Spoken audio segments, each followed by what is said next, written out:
Why are we back in Los Angeles?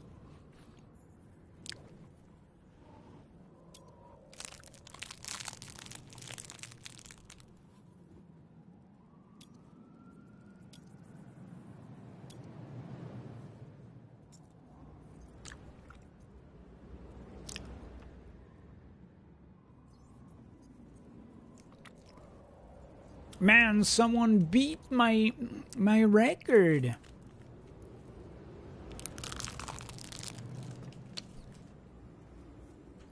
How dare they?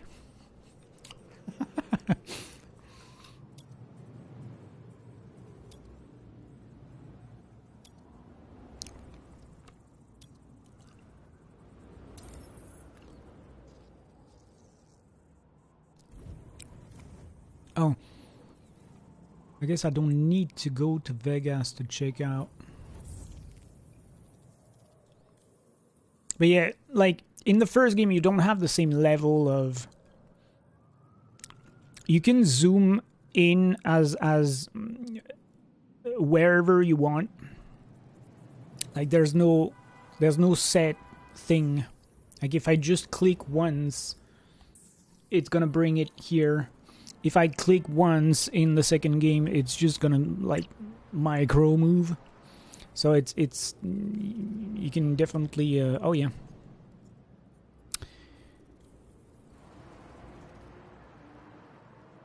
You have definitely better control in the second game over the map and the zooming and stuff.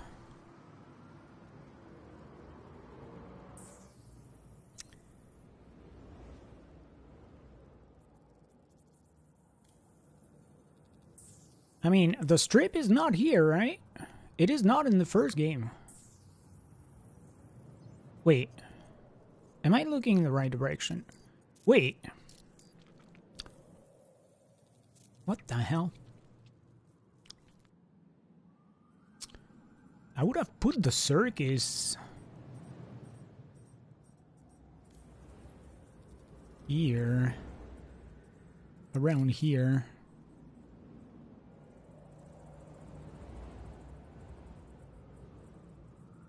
I mean, this definitely looks different than the second game here. I guess there's all the major elements, but... Yeah. Exactly. Yeah, I'm not too sure about directions because I'm not sure where the north is right now, but... It seemed... Yeah... like it was around here.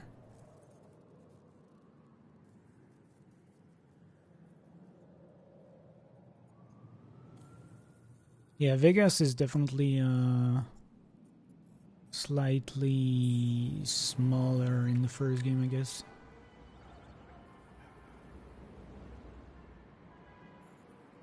And less detailed.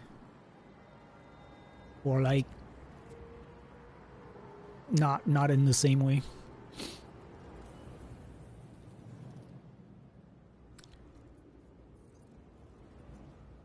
Maybe they didn't want to advertise slot machines in the first game.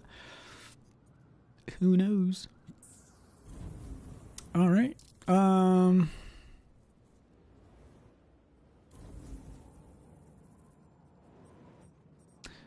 I guess I'm just gonna drive back here then.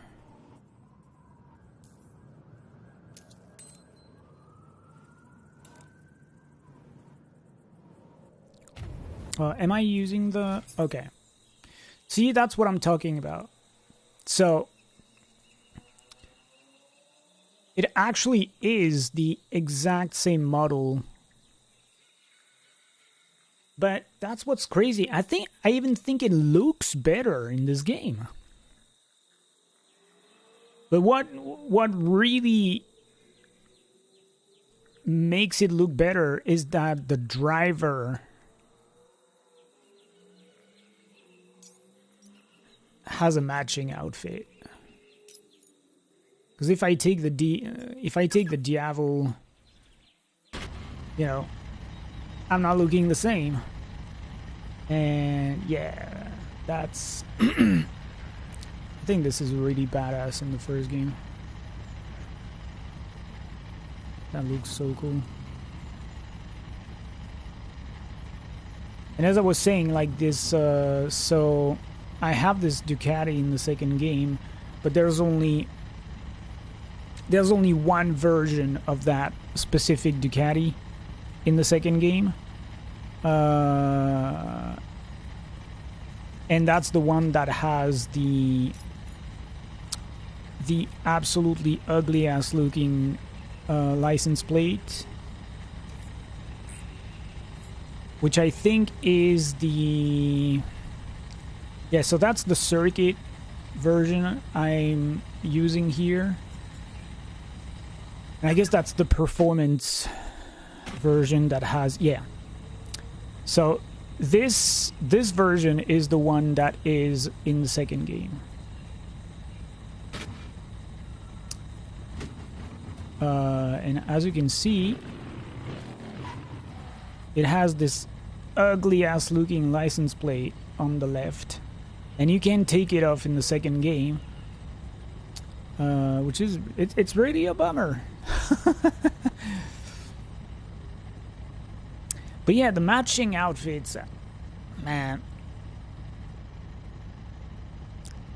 it's really something that is a negative in the second game. And I don't know, there's really something about the graphics in this game. I feel like the vehicles look better in this one.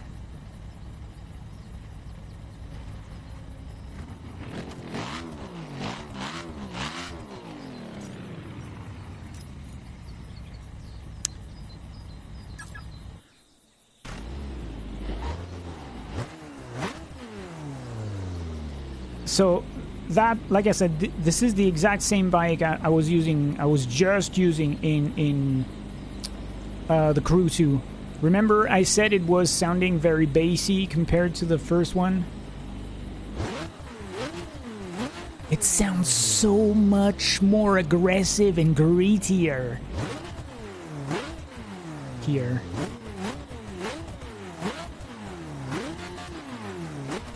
Oh my god.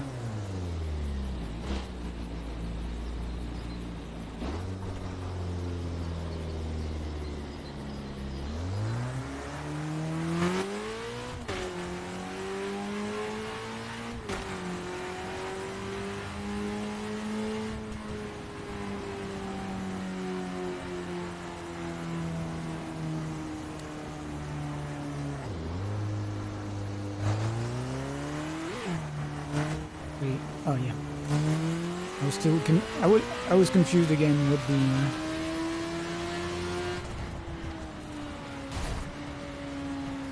the cameras.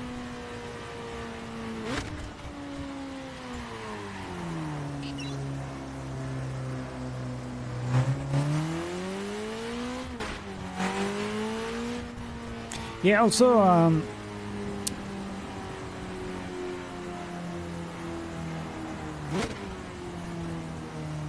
after watching you in the Crew 2 and coming to this, the second game almost looks more cartoony. Exactly. That's what I've been saying. Like, I didn't realize, because I hadn't been playing the first game in a few years, but when I went back to it like a couple weeks ago,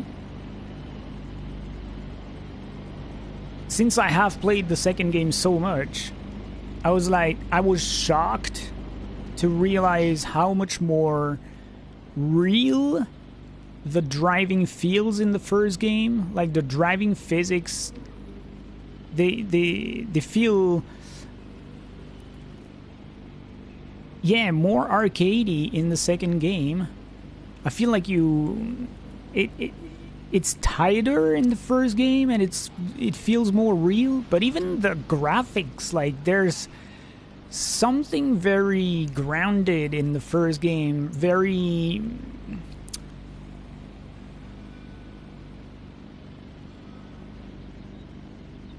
yeah, very. It's hard to define. Yeah, very, very gritty. That you kind of lose in the second game. It. The second game looks better, but almost like in a shallow sort of way, if that makes any sense. But I guess, yeah, more cartoony really defines it.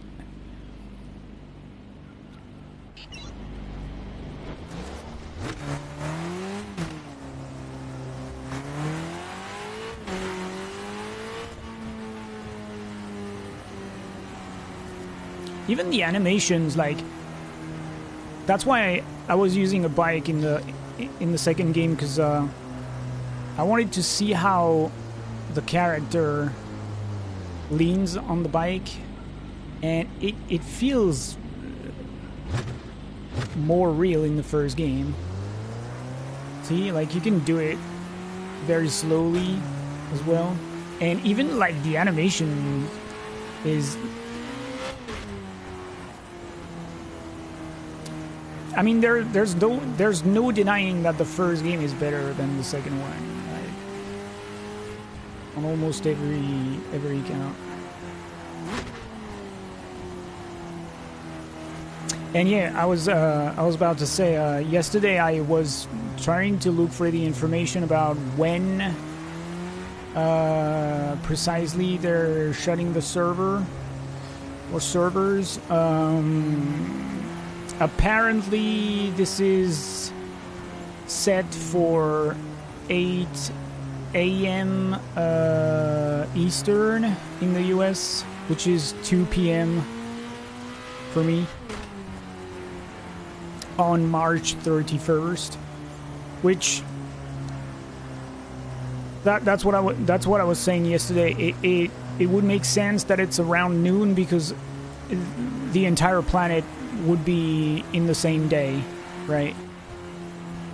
If you do it later, Japan is going to be in April already,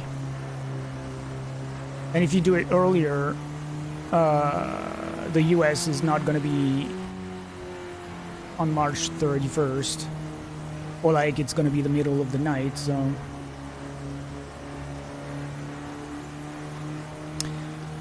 and while I was looking for this information, I stumbled upon a whole bunch of things regarding the first game. There's actually an online petition on the change.org site, and like multiple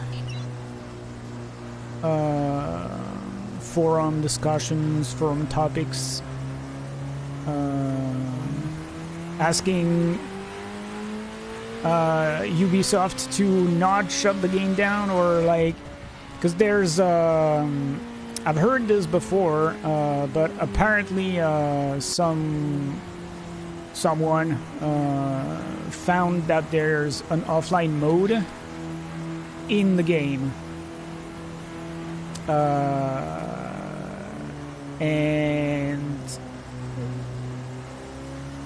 so there is an option. It's built in the game apparently,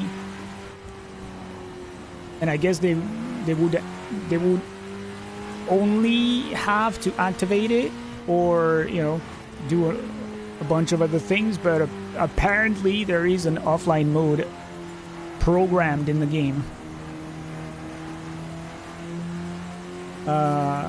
So yeah, obviously people are kind of screaming for Ubisoft to activate this, or do something with it.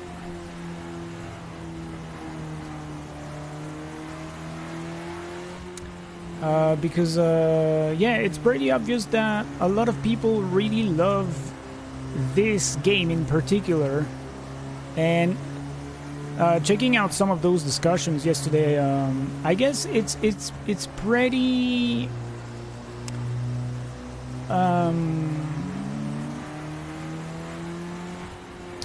there's pretty much a consensus that the first game is the best one.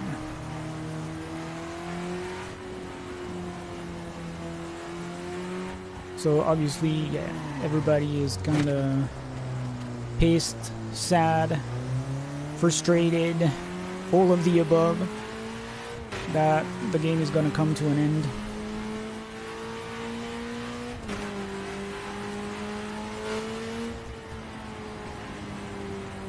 Yeah, and yesterday I was saying that I'm pretty sure I did read an article, so I don't know if it was like someone from the Tower Studio dev team or if it was a Ubisoft executive who said that the reason why they are shutting the game down is for server infrastructure issues, and which I think is a whole lot of bullshit, for security measures. And yesterday, while I was looking for information, I found the official statement from Ubisoft, actually explaining why they are shutting the game down. So there is they did mention server infrastructure reasons, which I'm not exactly sure what this means, but and security measures, but they also cited licensing, obviously. So I guess they just signed a 10-year contract with the brands and it's running off. So they don't want to, extend these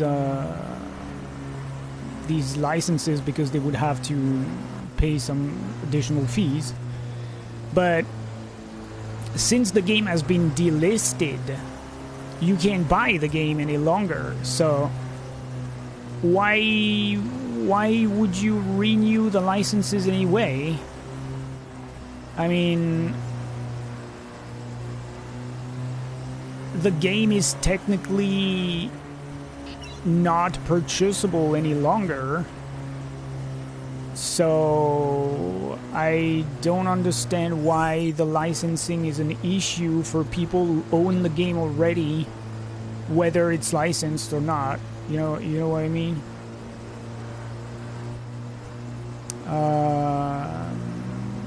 So, and then yeah, like,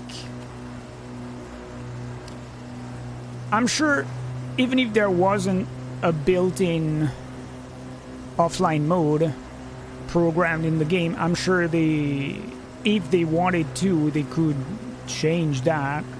The same way I'm sure Square Enix could have done that with Babylon's Fall. But obviously it's even worse, I guess, or even easier, depending on how you want to see it. If the game has an offline mode built in, because I would definitely love to just not even have anything accessible as far as missions go, just have the ability to use my 2 or 3 bikes and just cruise around, enjoy, just enjoy the graphics, the sound of the engines and stuff, because they do not sound like in the second game. They the visuals are so different.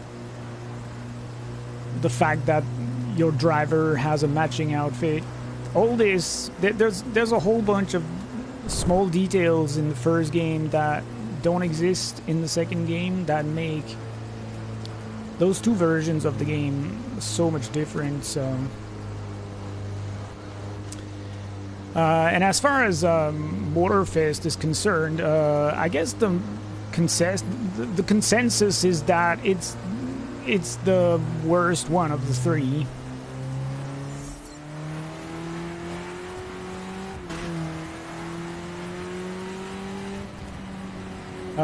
But it's kind of unfair to compare it to the first 2 games anyway, because, well, this is not the same map, right? obviously for, you know, American citizens, I guess,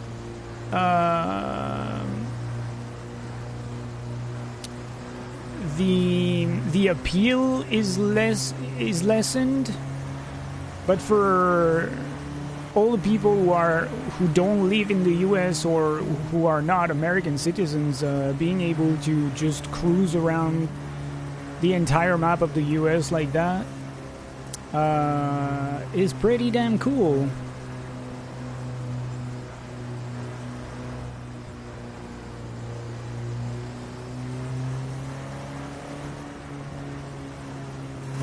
Oh, I guess I'll do this one. Oh my gosh. Oops.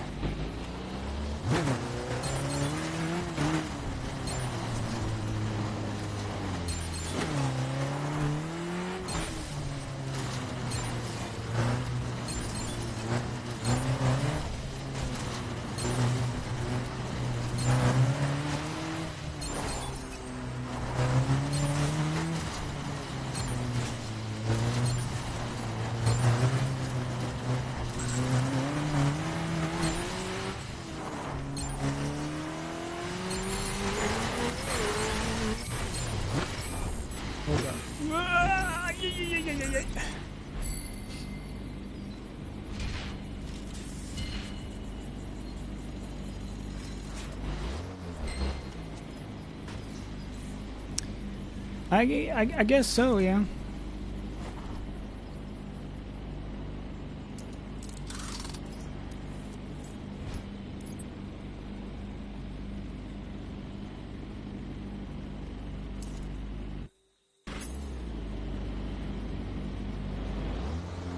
I don't know, maybe this is not exotic enough for... Well, I'm not even sure...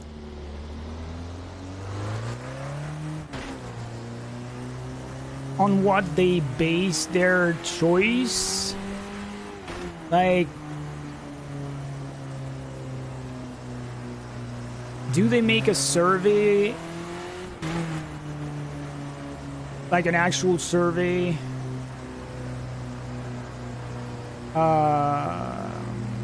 Asking, you know, gamers where they would like to see the next installment of said game happen, or do they just like take a guess, or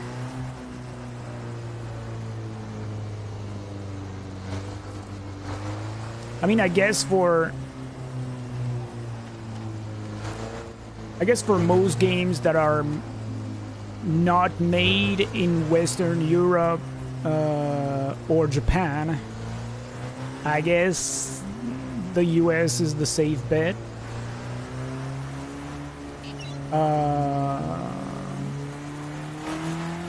I'm not sure why they chose a Y for the third game, but since it's been done before, I guess it is sort of a safe bet as well. I'd be very curious to see which destination they choose if they do a fourth game, though.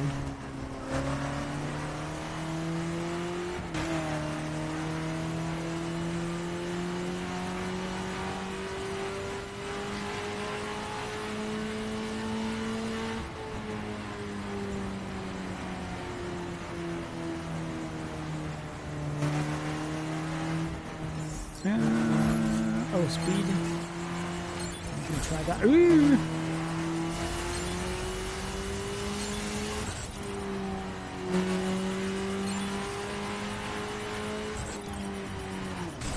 Whoa, shit. Oops.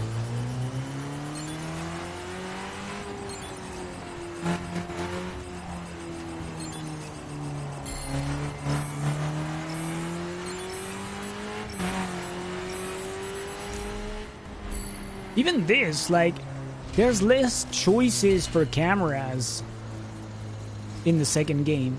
You don't have a camera that goes at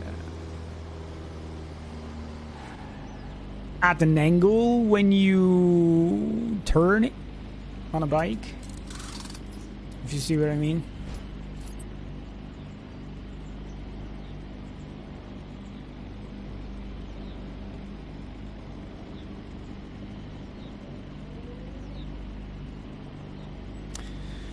They do the US a lot. Yeah, especially Ubisoft, right? Watch Dogs 3 was in London, yeah.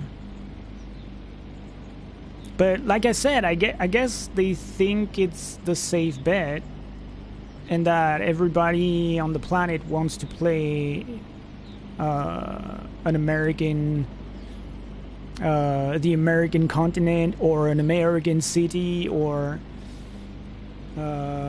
which is not necessarily true, because many people have been screaming for Assassin's Creed to take place in, you know, Japan, for example.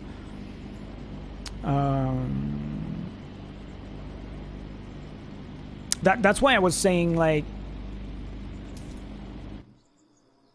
for studios that are not in Western Europe, because I guess studios that are in Western Europe have taken upon themselves to represent Western Europe.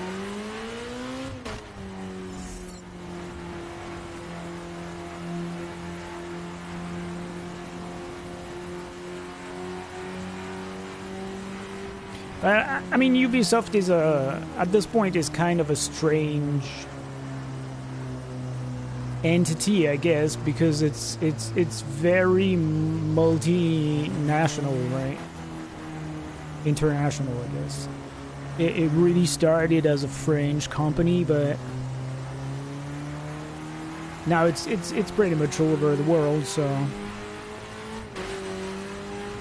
that's also the reason why they give, like, specific studios specific games, because they think they are the most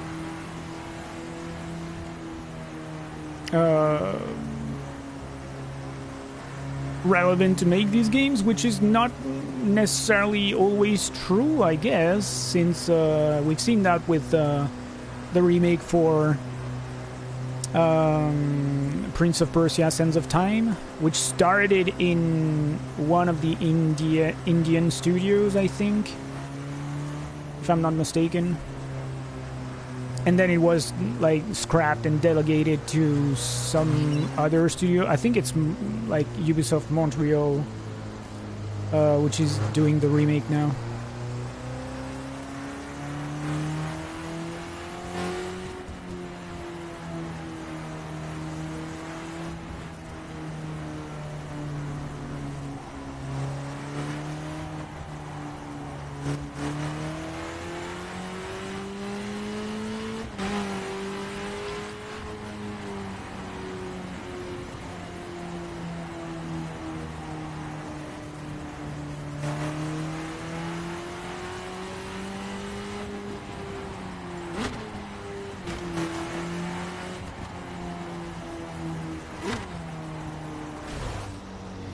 I mean, you know, I was actually very surprised at their choice of for the third game, because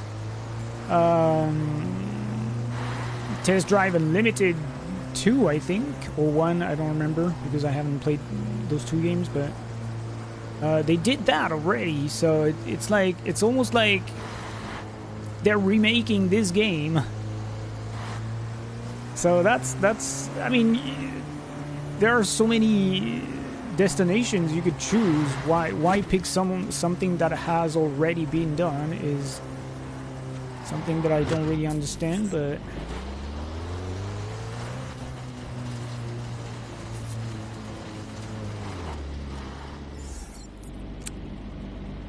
so what's that? Deliver fragile cargo through Death Valley.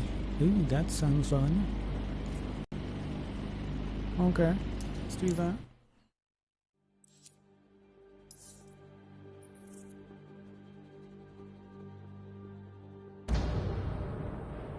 Normal difficulty. Let's go.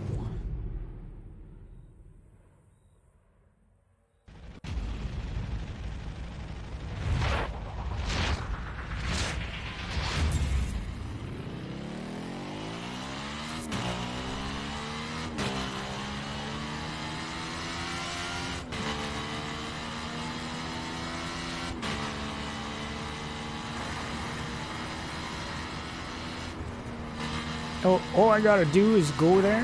Okay. I don't even have a timer to do that?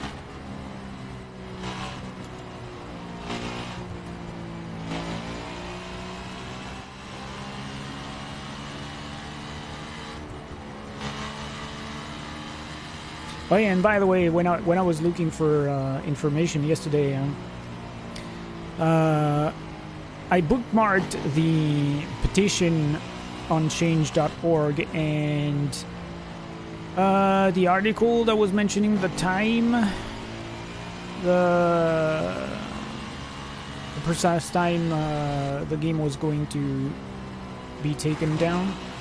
But I also read, and unfortunately I didn't bookmark that because I can only quote it from memory, and I'm not entirely sure I remember precisely what they were saying, but apparently there is a modder or a bunch of people who are trying to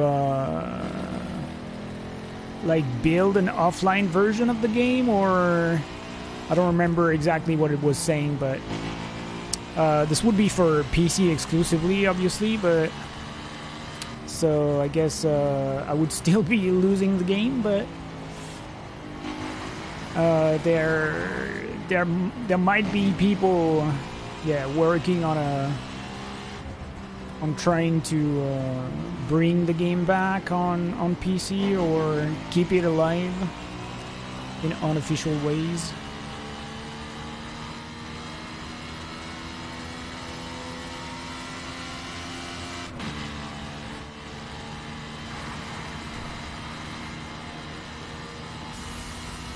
Goddamn straight line. Let's go.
Oh, I don't have a timer, but I have a live bar, I guess. That's what the green thing is.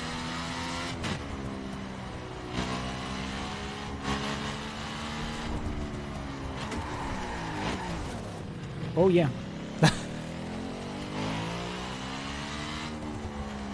Took some heavy damage here.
Challenge completed! Woo!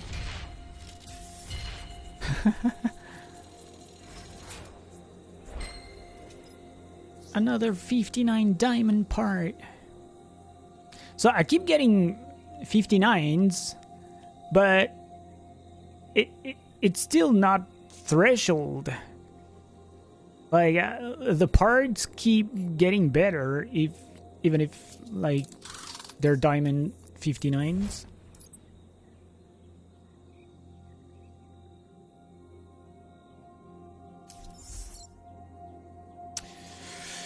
Ubisoft seems like they really need to get new blood. They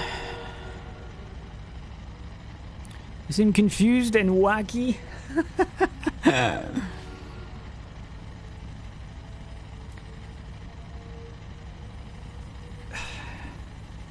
In my opinion, they are lost. They don't seem anything else than, yeah, very confused, to put it mildly. I mean, they spent like so many years working on Skull and Bones and like being completely stubborn about releasing that thing that nobody cared for. I can't for the life of me imagine that they're still working on Beyond Good and Evil 2. Hopefully they stopped chasing that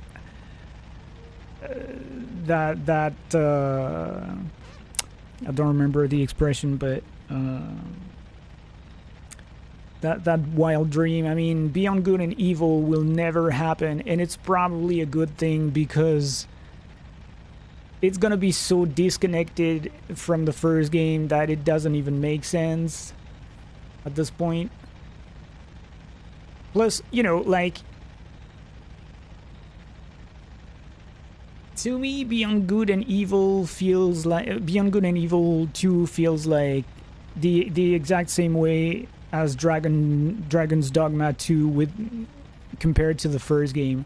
Like, Beyond Good and Evil is a cool game. I played through it, I beat it. It's a cool game. For some reason, there's like this like general legend idea that this is one of the best games ever made, and that it's, you know, a classic. I would say at best it's a cult classic, you know, like the same way Dragon's Dogma 1 was. When the game released, I mean, I don't think people fell head over heels regarding Beyond Good and Evil.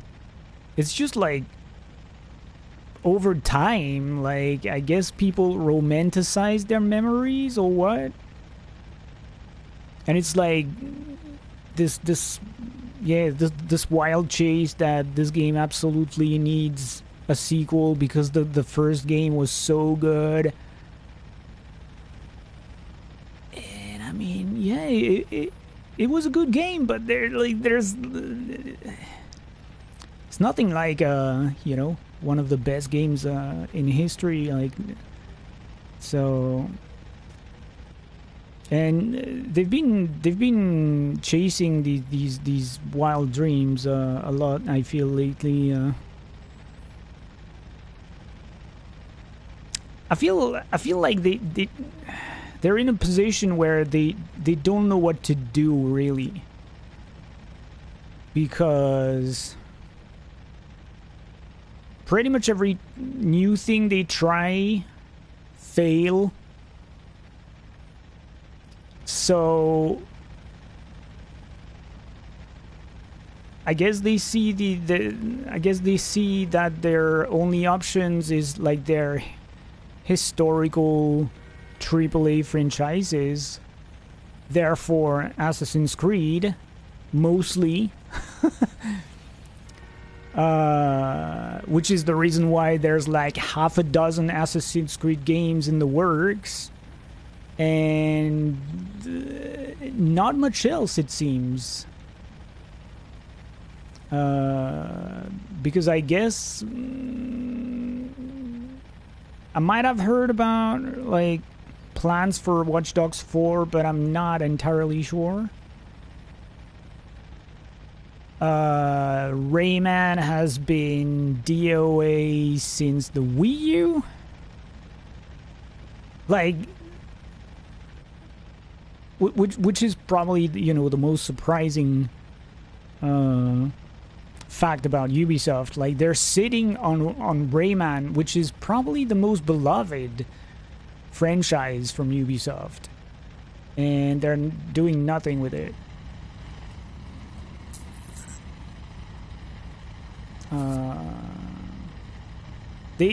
I mean, granted, they did revive and bring back Prince of Persia with that really amazing game they released in January. But everybody has been asking for the revival of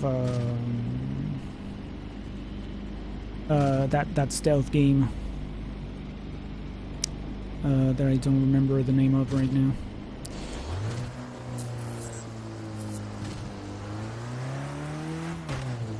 And it seems like they're not going to do anything with that either.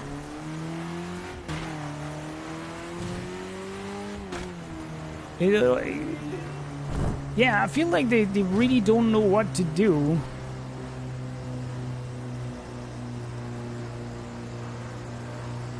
So they keep doing what has been successful, even though people have been very adamant about the fact that they don't want a yearly Assassin's Creed game anymore.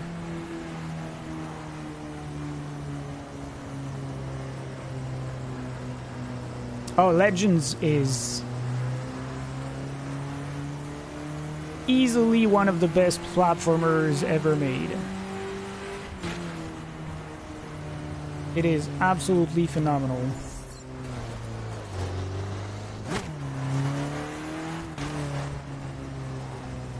Which is why I'm saying, like, they're sitting on Rayman, and but you know,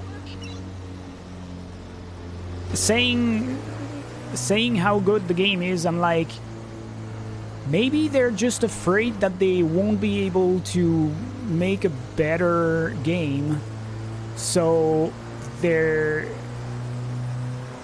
just don't even try.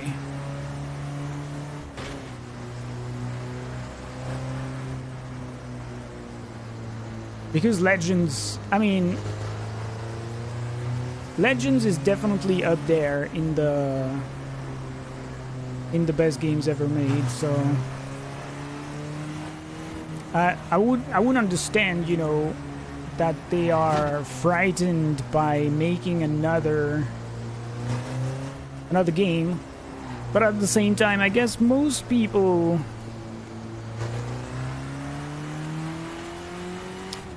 I mean, maybe not most people, but I think people would take another 3D Rayman, you know, with modern graphics. Because the last 3D Rayman was on the Dreamcast, I guess. So that's even older than the Wii U. And they could do, like, I'm sure they could do something amazing in 3D with modern graphics for Rayman.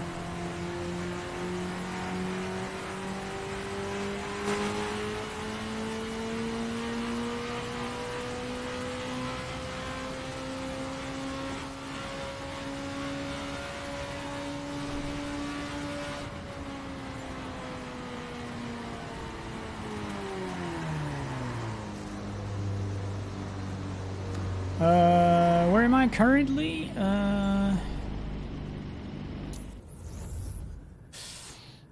In the middle of nowhere.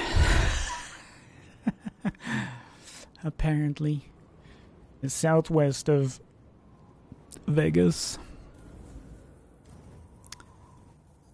Yeah. Straight up southwest of the Mojave Desert. There's a racetrack here. Man, that's tempting. But yeah, I'm gonna let me do let me do those weekly summit challenges. Otherwise, I'm never gonna do them.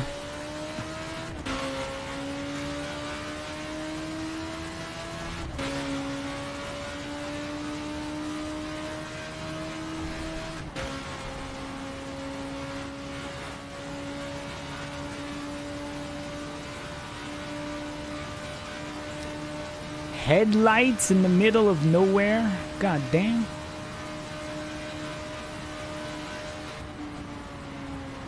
Oh, I doubt the game is cross anything.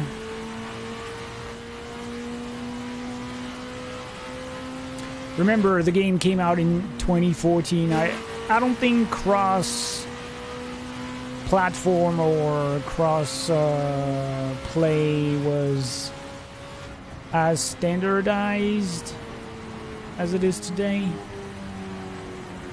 If we even, you know, may say so nowadays.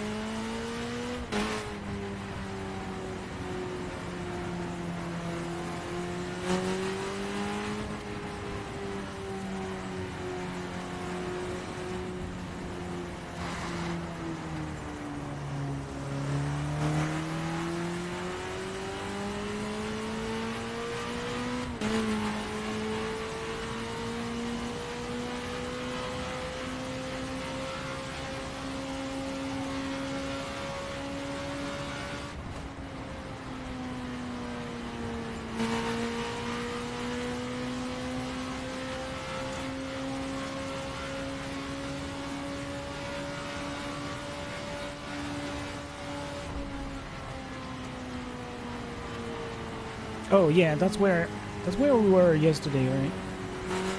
I guess that abandoned, yeah, abandoned place. Hey, Vegas by night, with all the lights on.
That guy is trying to cross the road, but he's stuck in the middle of the traffic.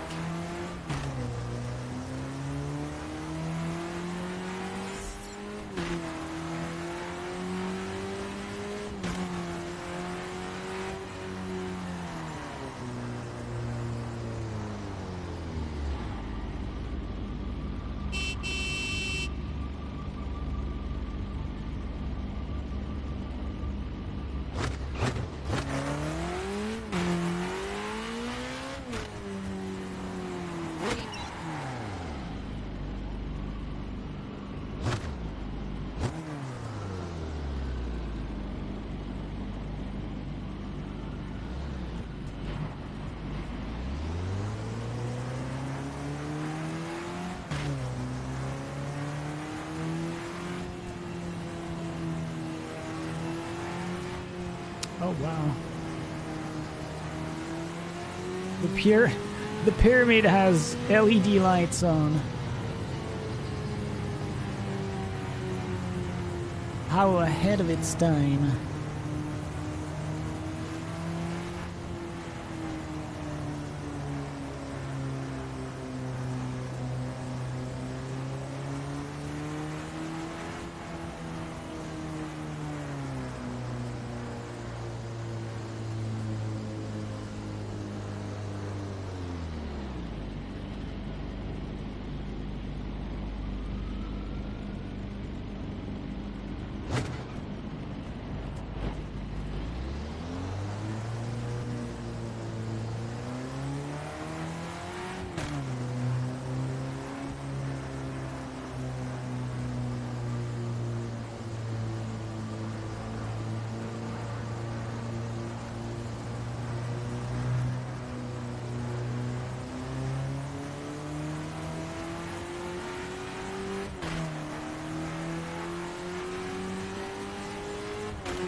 Something tells me they're not making me go by the same route as yesterday.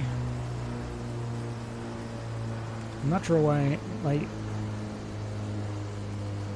am I using the central streets? But I mean, it's cool.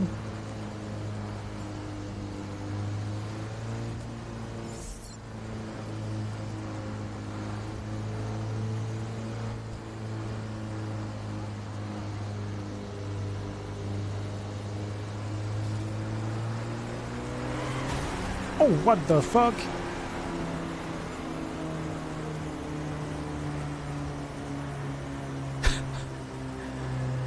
Damn.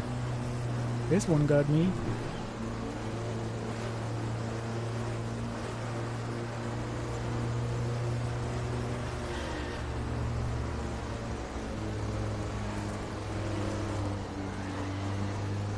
Oh my gosh, another one who's going to chase me down to my destination.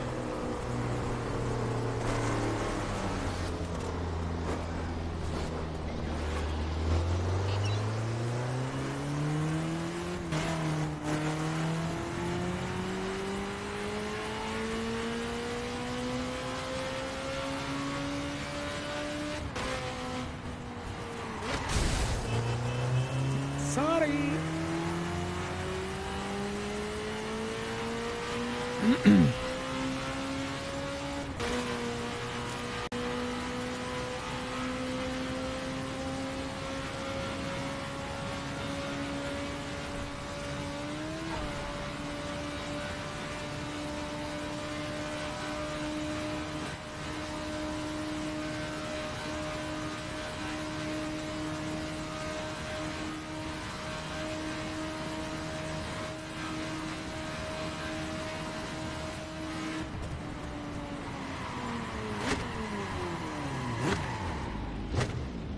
Oh, this guy is going to the summit as well.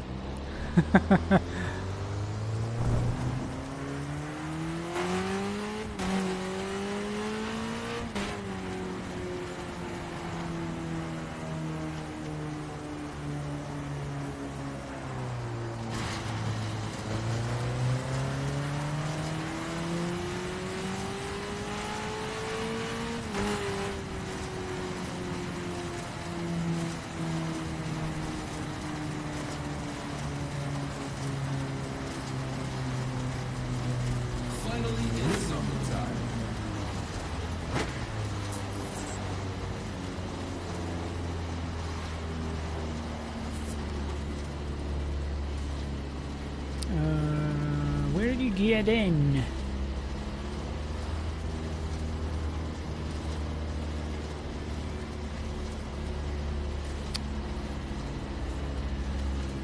you go.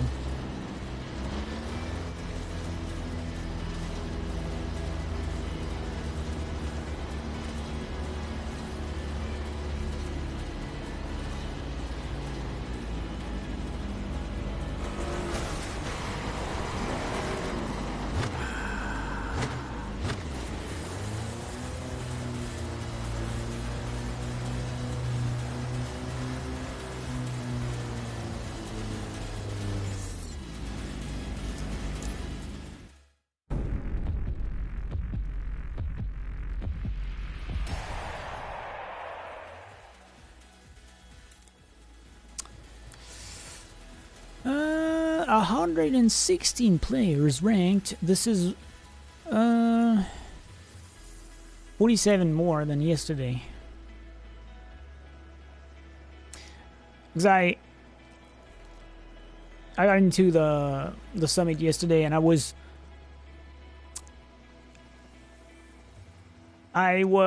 so reluctant to start working on it, because yesterday when I joined the summit there were 69 people ranked, and I was like, I can't be the one.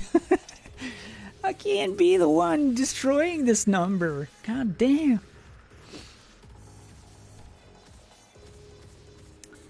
Uh, 142 on PC. Okay.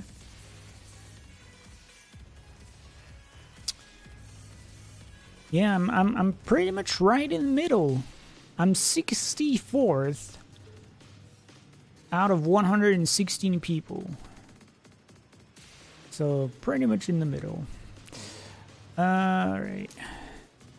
But I mean, I've only done, yeah, Drag and Monster Arena, so.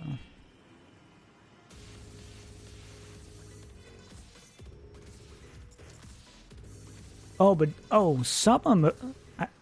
some of them I guess I'm not gonna be able to do. Crew time attack? I don't know what that is. Well, let me try the ones I'm sure are solo. Oh my gosh, there's a drift trial. Oh my goodness. Oh my god. There's only in the second game that I'm good at drifting.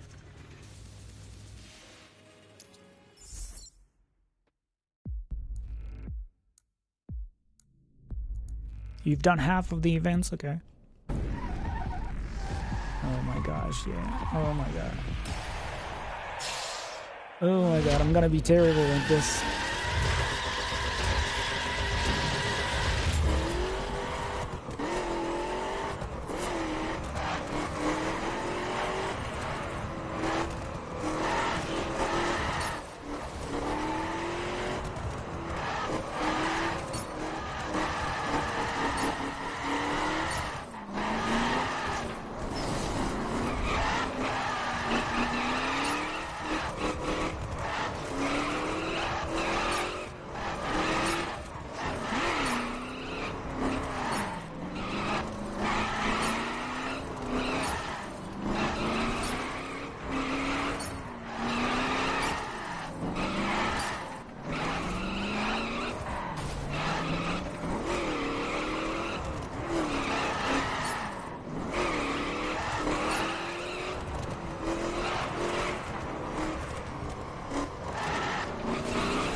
Whatever works.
And no matter how good the parts I get are, I don't think I'm gonna be able.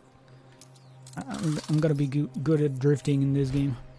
The second game makes it so enjoyable, and this is. I've always sucked at drifting. pretty much every single racing game I've ever played. And for some reason, drifting in the Crew 2 is so good.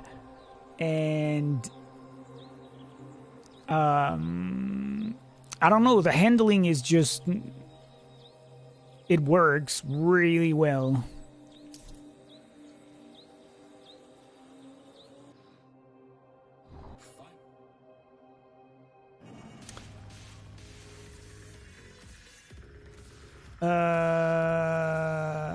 Oh yeah, I did. Oh, I should have checked out the. I'm 25th.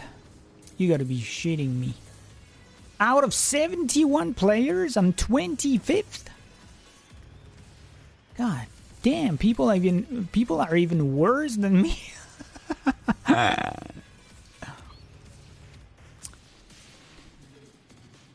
Yeah, it's really hard, but I think I remember there are like drift challenges in Gran Turismo Sport, and I think I could never perform. Like, it was the same in Race Driver Grid, the first Grid game. I really, really, really suck at drifting. I can never get it. But wait till you start doing it in the Crew 2. Believe me, it is so much fun, because I don't know what they did with the drifting physics, but man, it just works. And it's so enjoyable. Not with every single vehicle, obviously, because, you know, some are gonna handle better than others, or you're gonna like them better than others. But I have I think I have a Mazda RX-5 or something like that, and it is so good to drift with this car in particular. But there are others that I have that are close to that as well.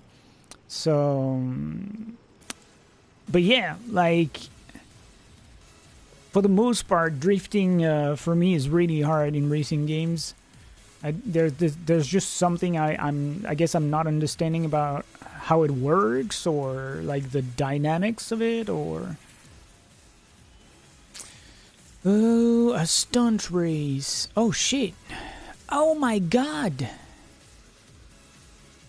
There's a required vehicle. Oh.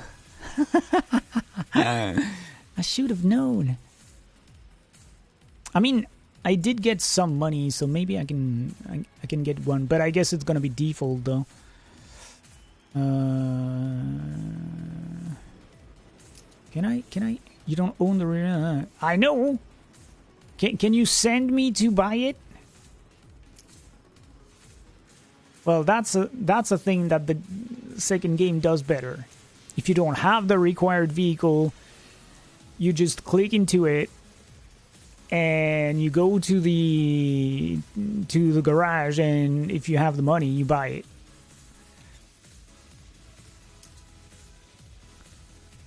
All right, let's try that. Oh, with the Ducati Monster. Okay. Well, at least it's daytime.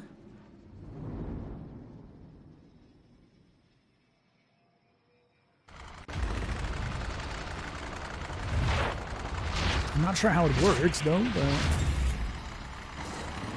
Perform stunts? Like... Oh.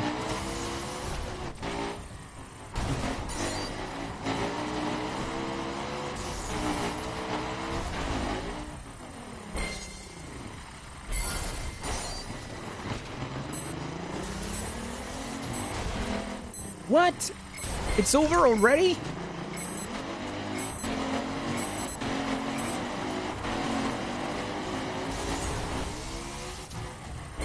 Oh, wait. Oh, there are checkpoints? Okay.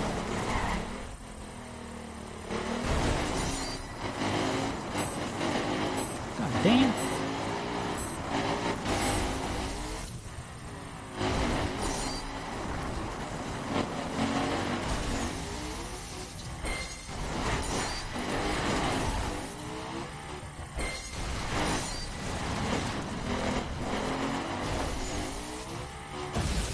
Oh, come on.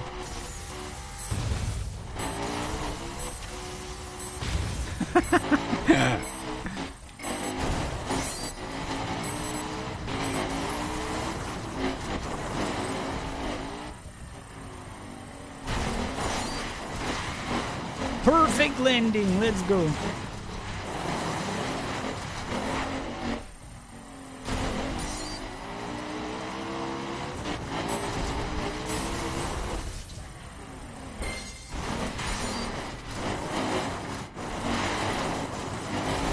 I can't keep the bike straight. God damn it.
Oof.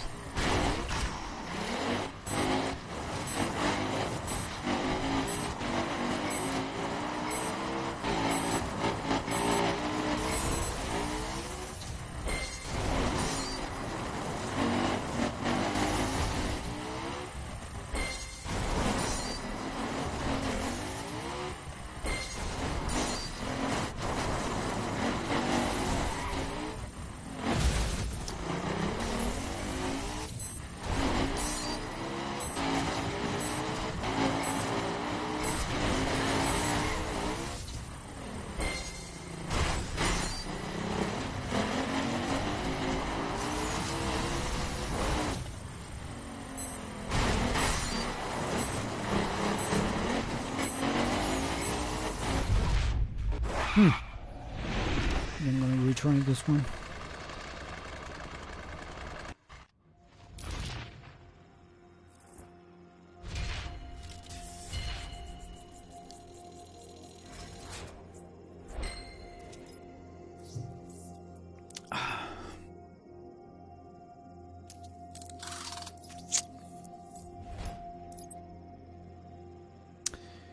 '30th. Okay.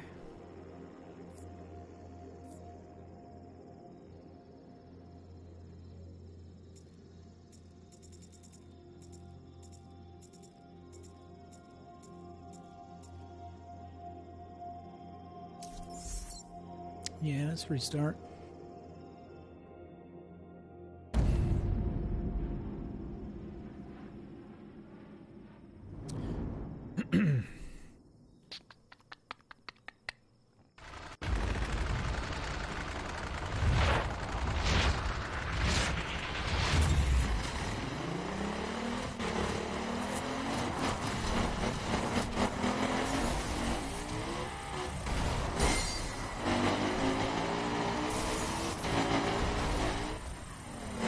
Can we do 3? Oh no.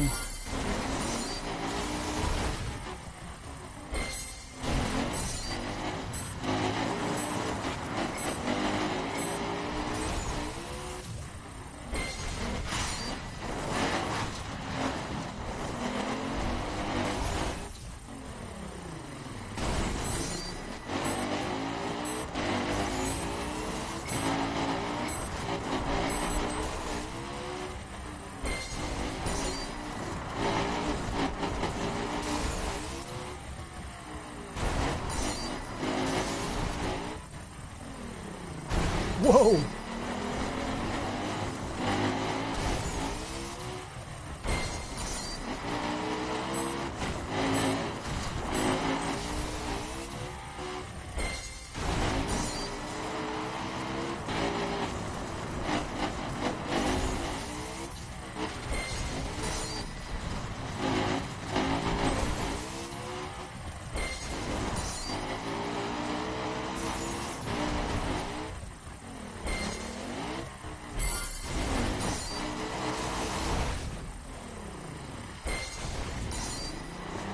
And the front flip is not even worth more than a back flip.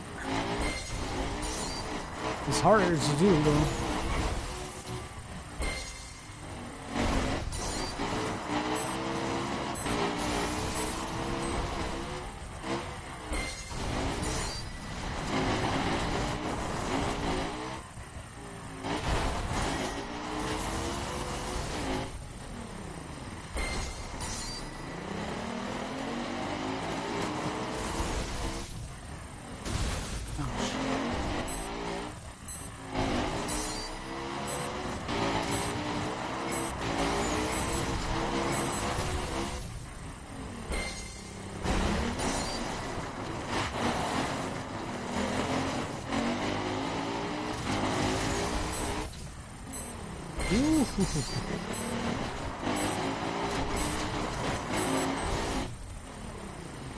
Oh no!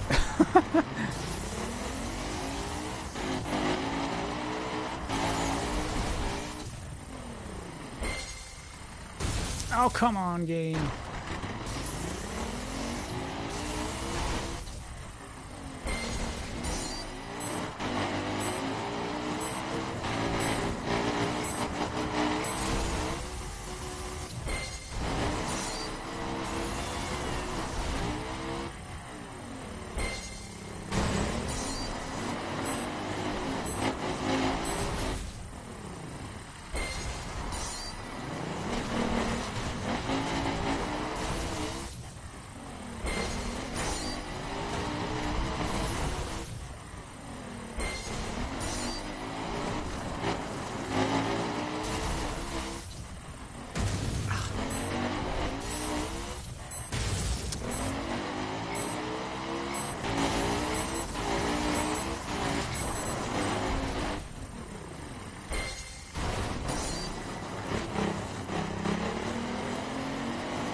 That was better. I guess I was just shy of 69,000 points.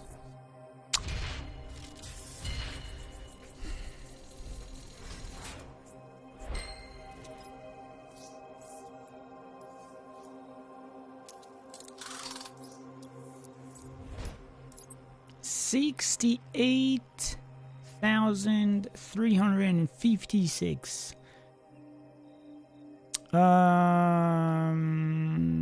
Well, that was not a ton more actually. Okay.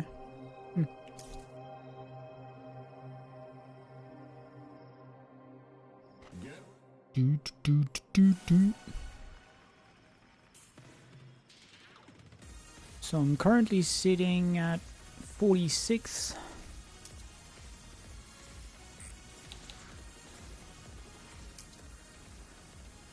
Create your path. Ah. Compete in solo with your crew in custom races. Create your path? What the hell? Oh, that's a free drive challenge? Oh, okay.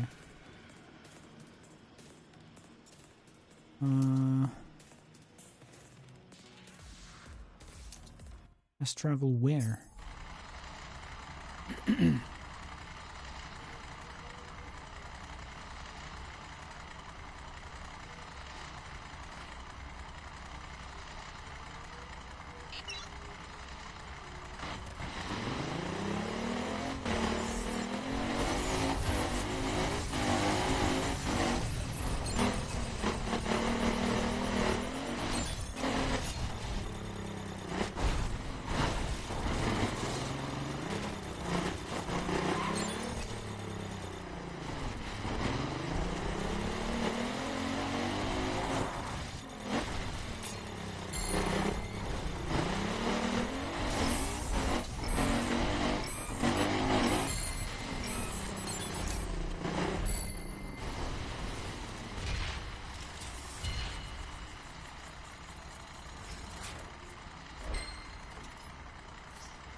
Okay.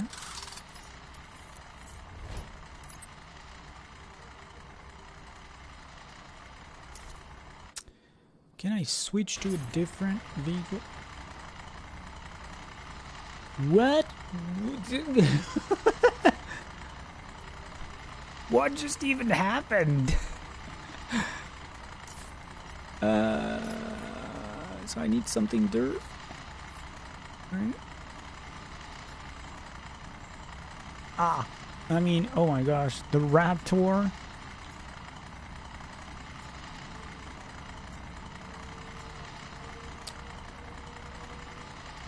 Well, I have the camera. Yeah. Yeah, let me try the camera. I'm not even sure I'm really understanding what we're supposed to do here.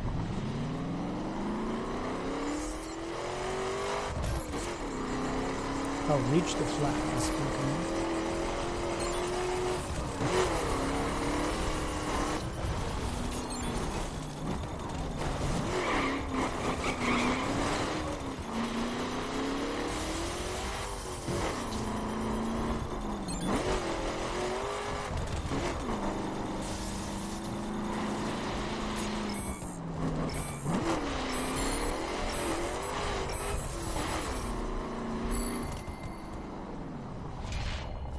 Damn.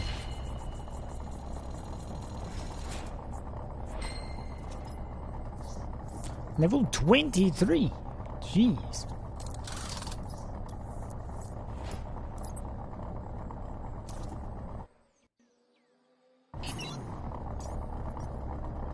Man, ah, my gosh, the mobile garage is so good.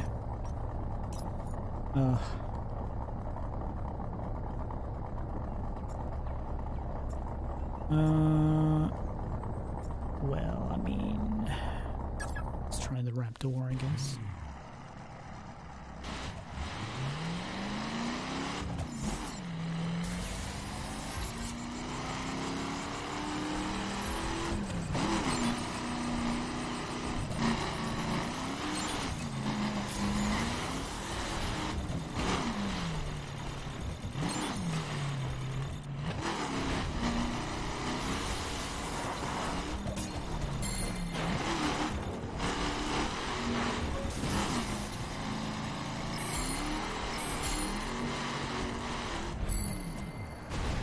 Yay, gold! Woohoo!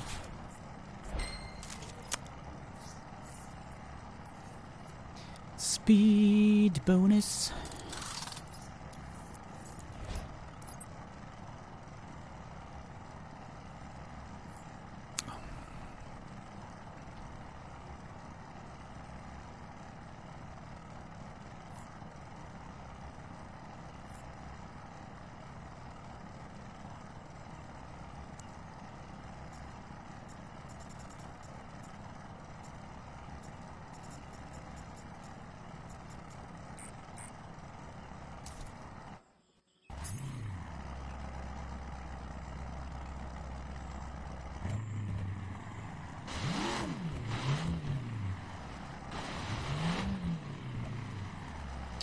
Yeah, we're lost in the middle of nowhere here.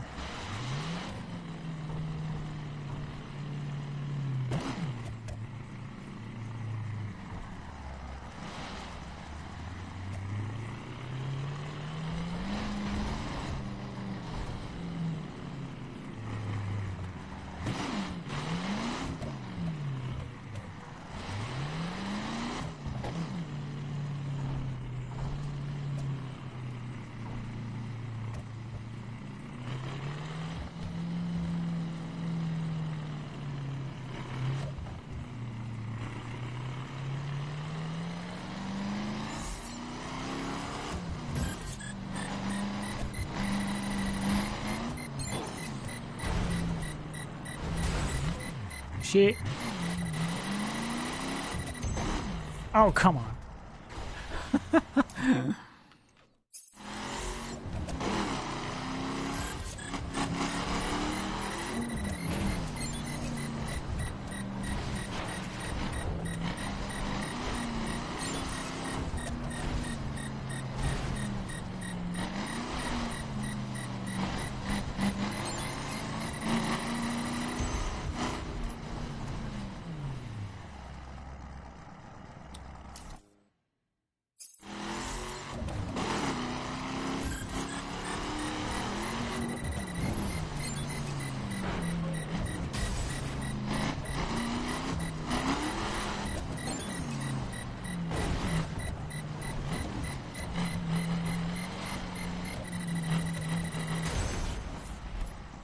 Damn! Wow. Pretty hard in this one. Alright. Wait. Why didn't they send me back to the summit, by the way? What? Huh.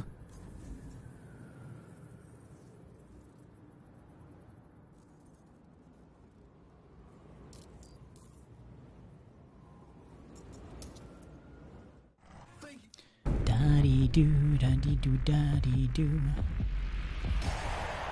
Party, party, party.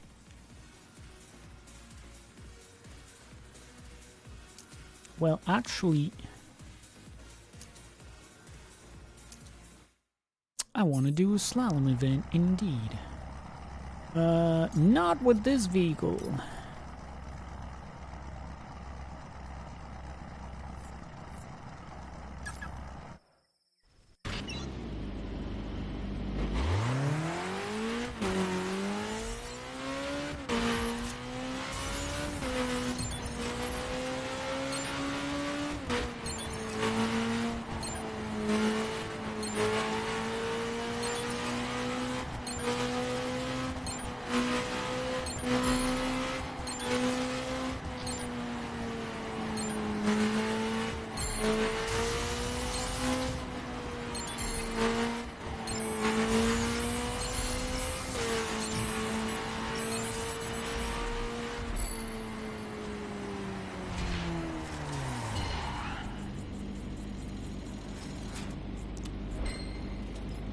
Eee!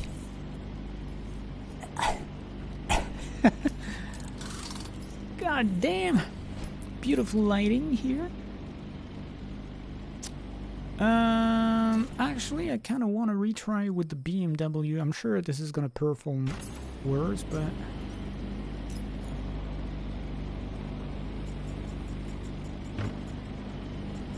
Oh yeah, especially since, yeah,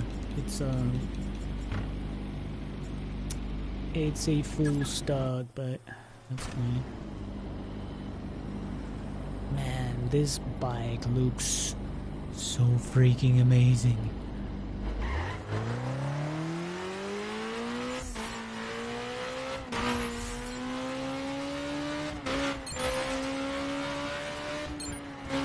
Oh yeah, it doesn't have boost though, I guess, because it's full stock.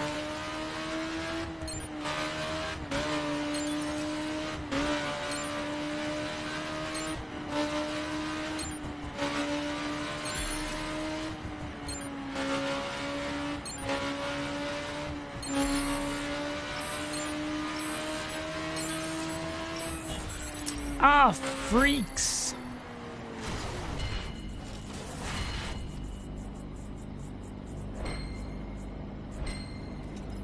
Color apart.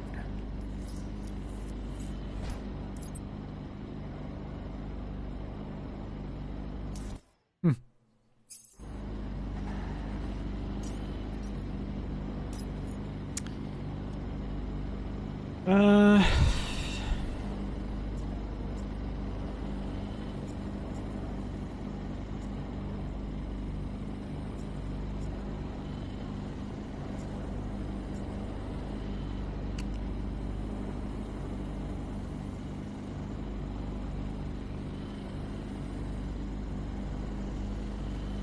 Oh, because I'm using a full stock? Is that what you mean?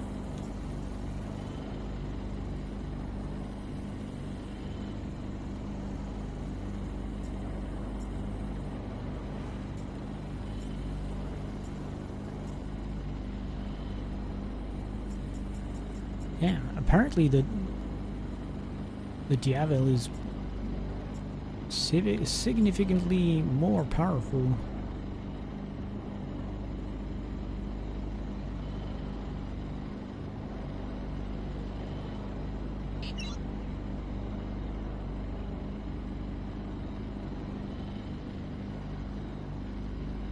Okay.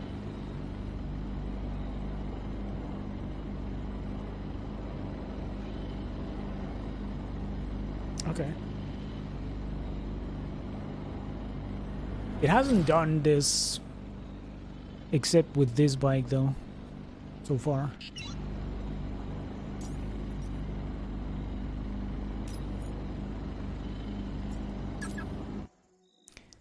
I highly doubt that this one can do better than the Kawasaki, but let's see.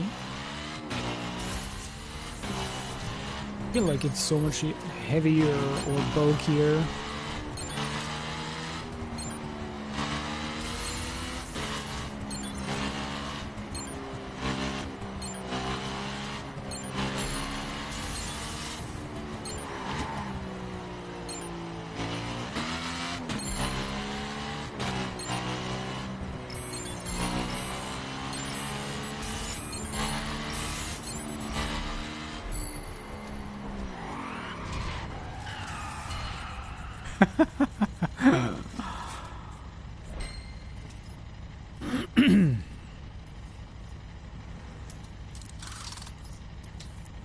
Was this any better? No!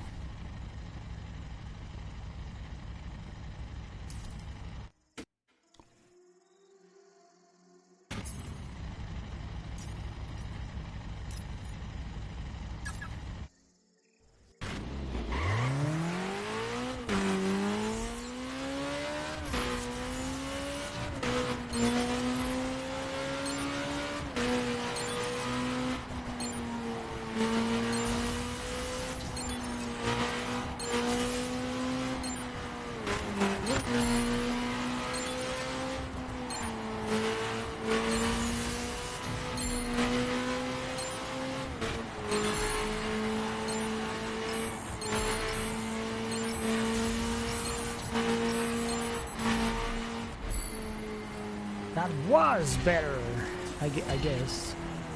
Potentially. Damn. The handbrakes,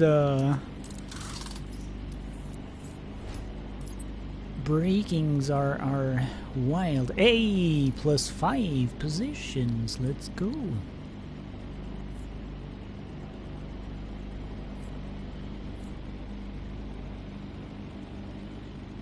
I'm almost in the first section.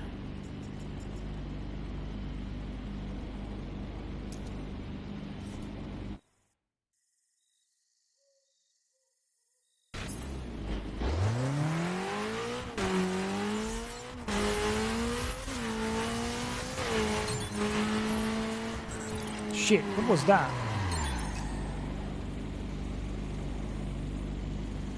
See, that's why I don't like ghosts.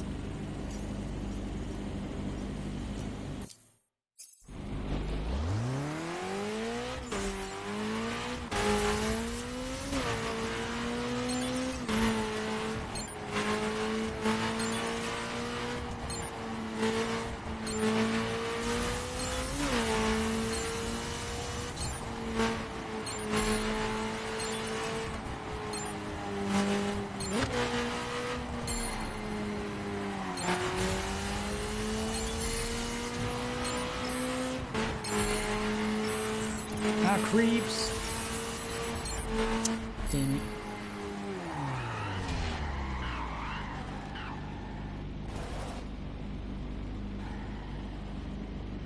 Extreme starter kit.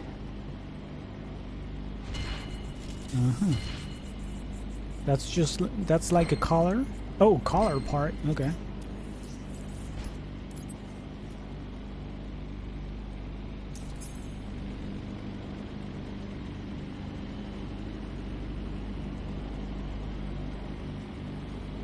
Yeah, they certainly can be distracting, that's for sure.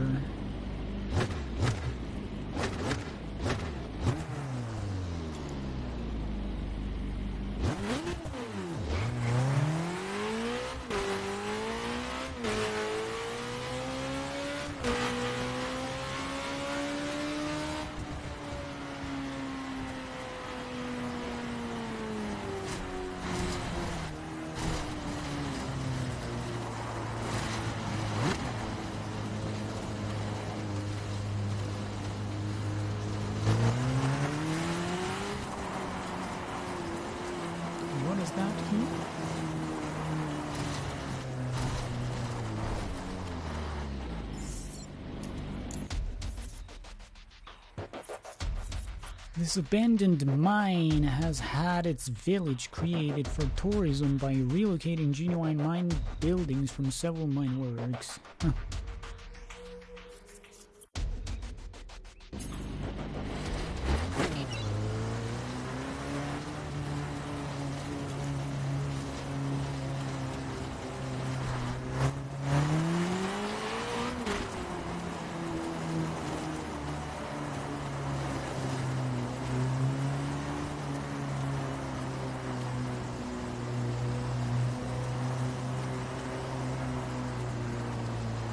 I don't remember how the game looked on Xbox One, but it looks damn good on Series X. For a 10-year-old game that came out on 360, damn.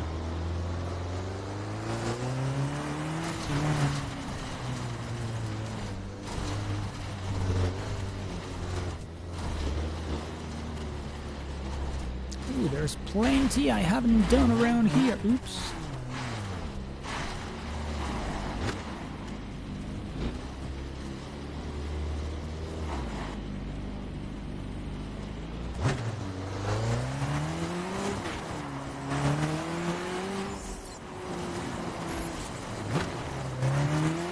Oh yeah, this one, damn it, this one was a lot of fun as well.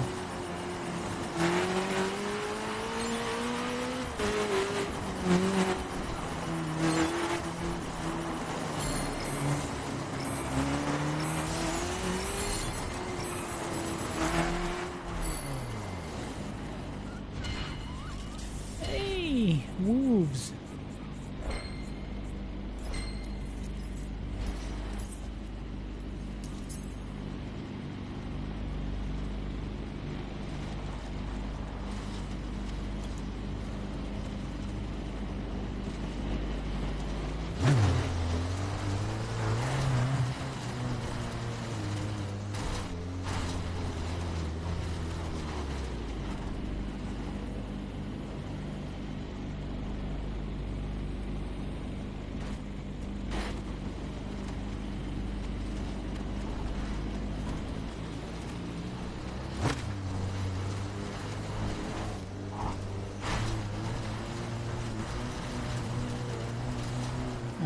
I'm not even touching the gas pedal.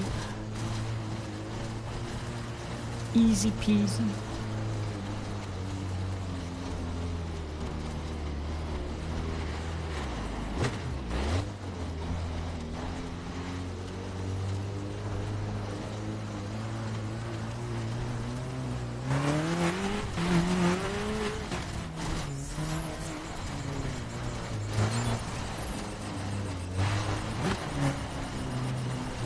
What?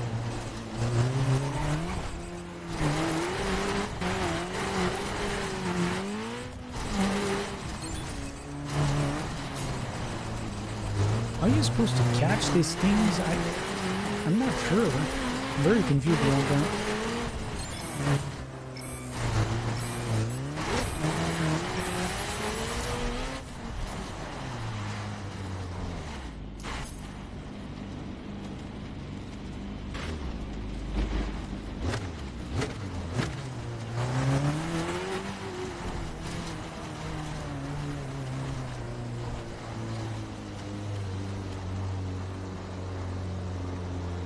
Nah.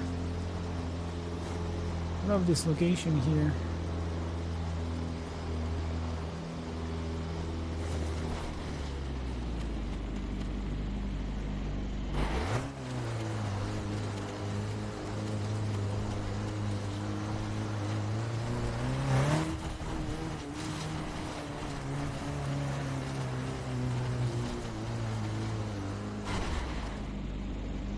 Oh, we're still above Vegas? Well, I guess it makes sense though.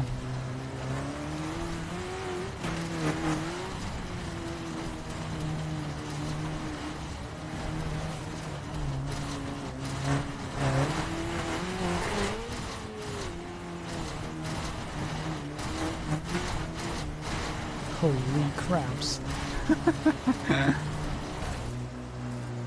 Oof.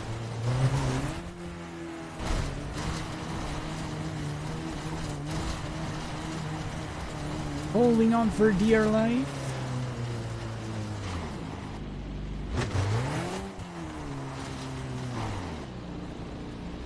Wait.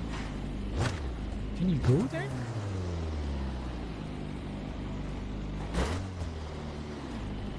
Oh, I guess not.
Woohoo!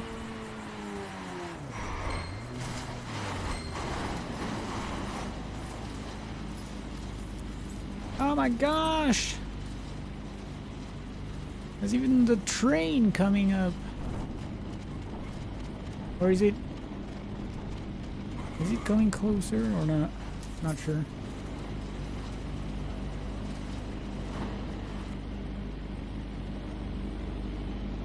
Oh no, goddamn. We missed it.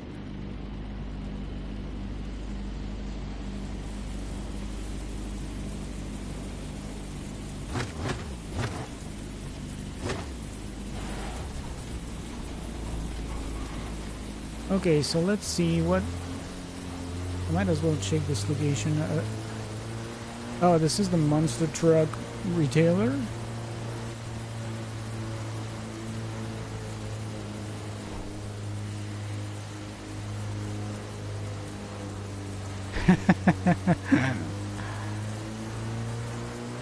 Yeah. Unfortunately, I think they're too lazy to do that. They don't have the...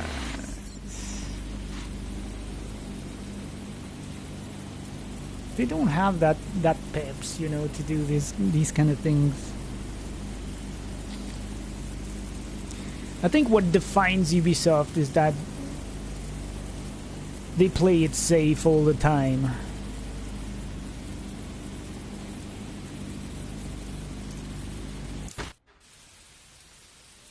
Well, I mean, I guess you could argue that when they had the stupidity to, like, be stubborn about Skull and Bones and still release that game and stuff like that, but there's no monster spec for this vehicle. Please select another vehicle. I have 300,000 bucks?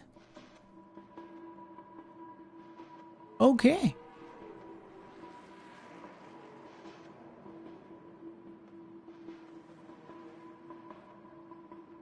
I think you make money faster than I was remembering as well. God damn.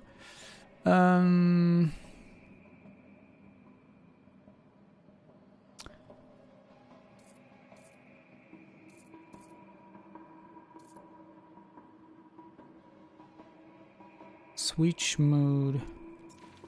Oh yeah, never mind.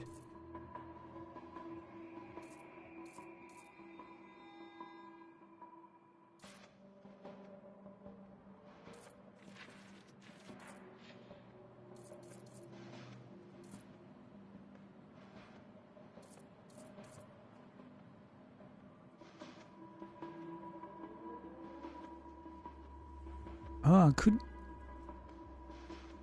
I could tune the Kawasaki for circuit, but not. I mean, not here, right? Yeah.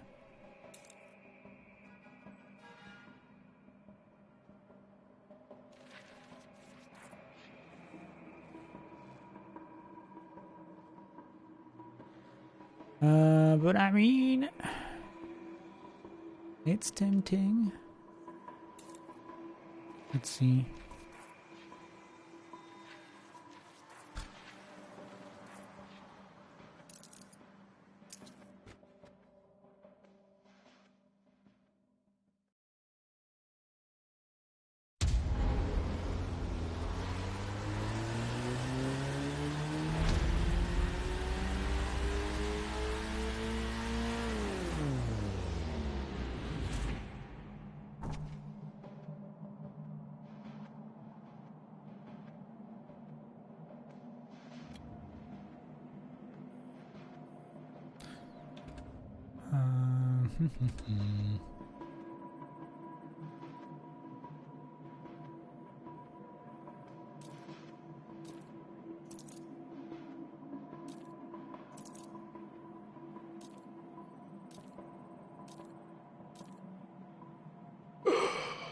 The price?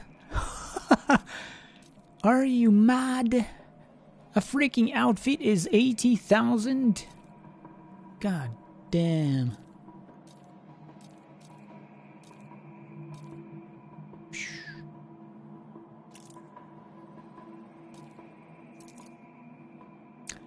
$52,000 for a freaking helmet. Oh my gosh. I want to see if I can buy that vehicle that you needed me in the summit.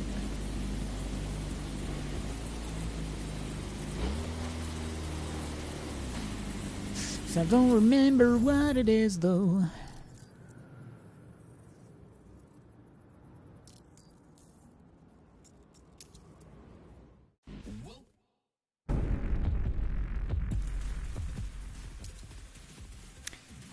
A Subaru BRZ Performance.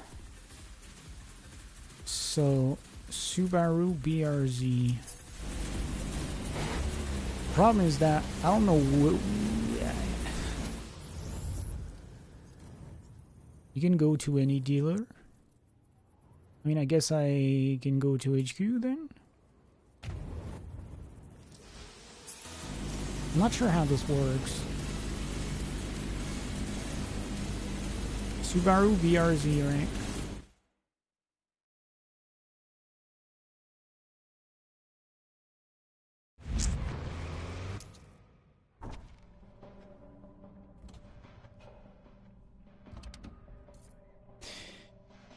Alright, so let's see.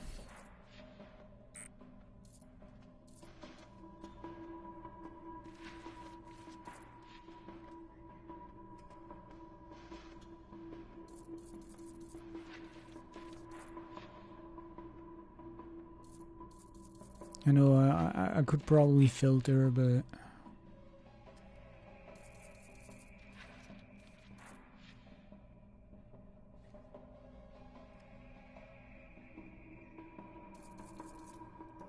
oh, that's the bike that I just bought in the second game.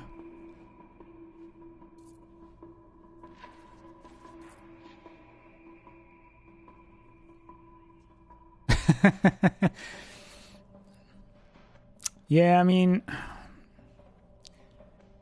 I think we're all on the same train here.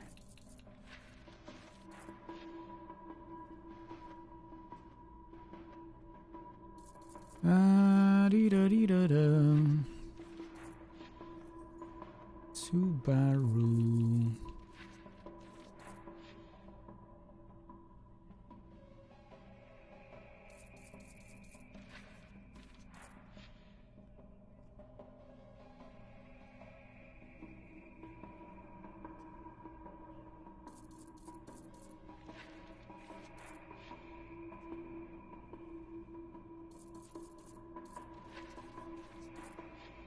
Yeah.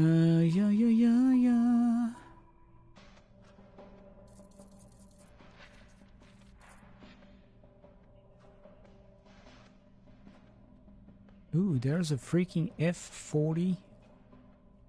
Damn.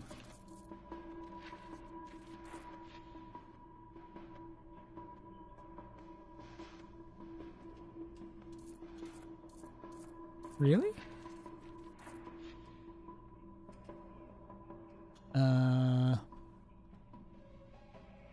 Okay.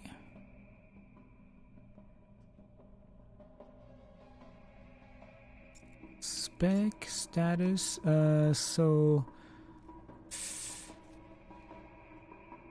yeah, I need perf.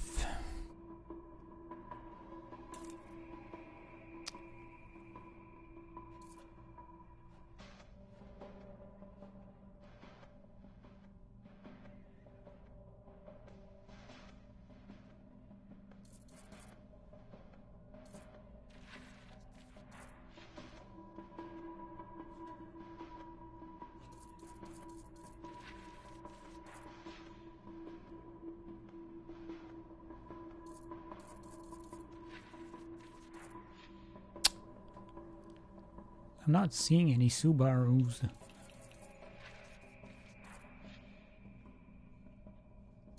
Am I missing something?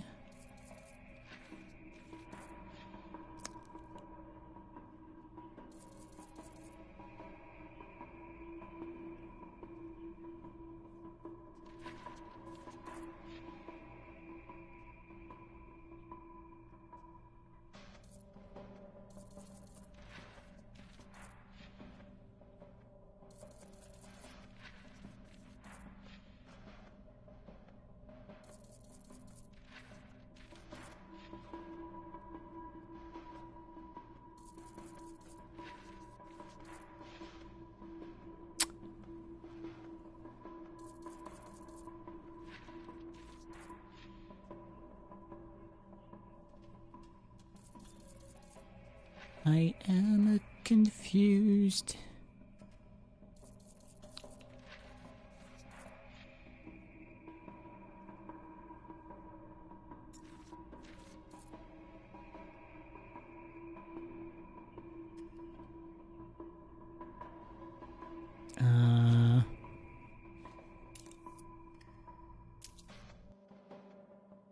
Time has come.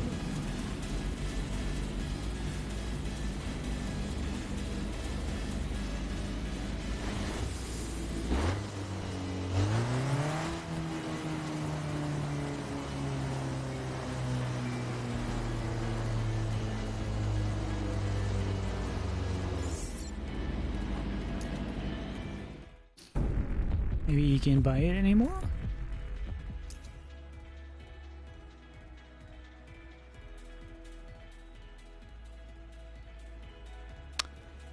Okay, let's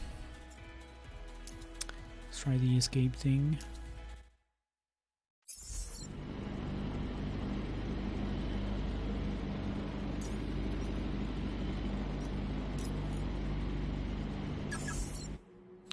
Tweet tweet.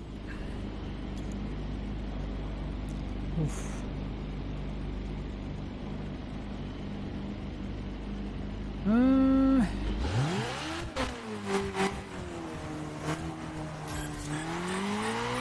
Oh my freaking... Oof.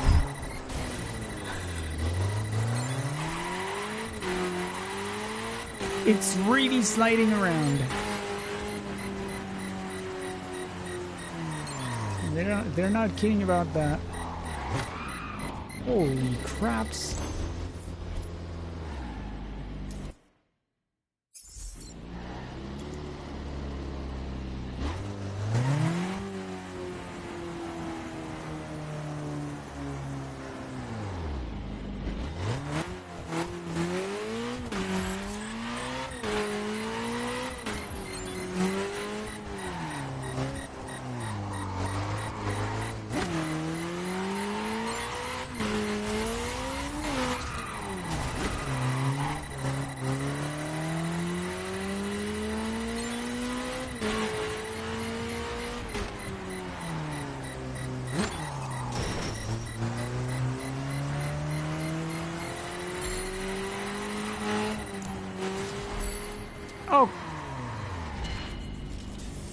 It caught me, really? Wait.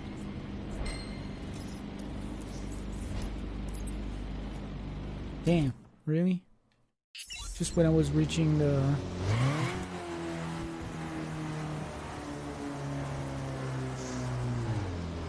better place. Oh no! Oh well, whatever.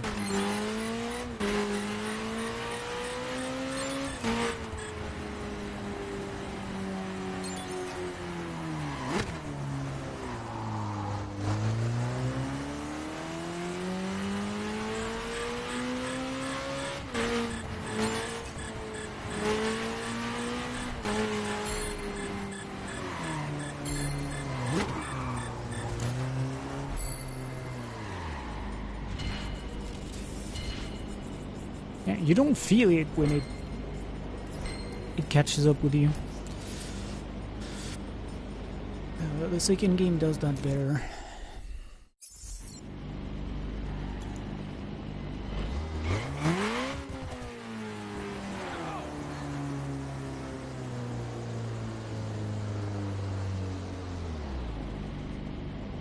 Love this location though.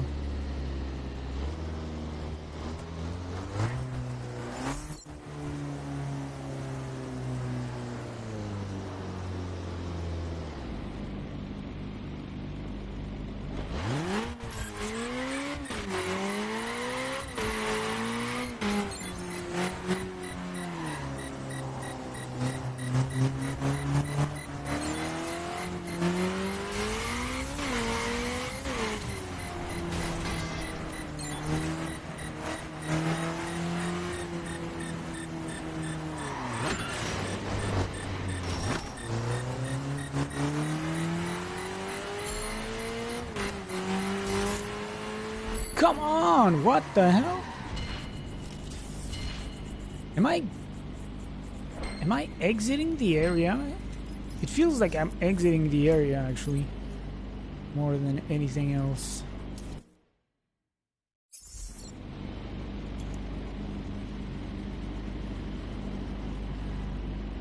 I'm not sure what to think about that.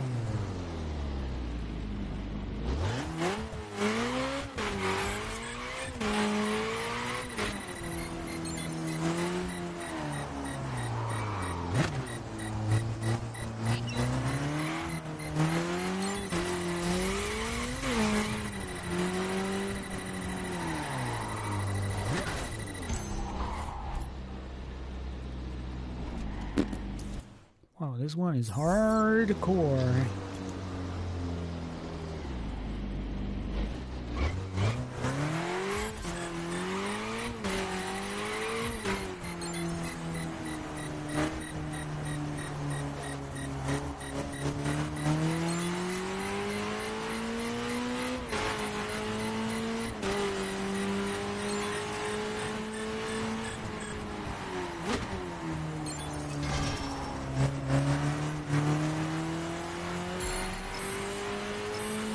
Oh, there's a timer. Oh, okay.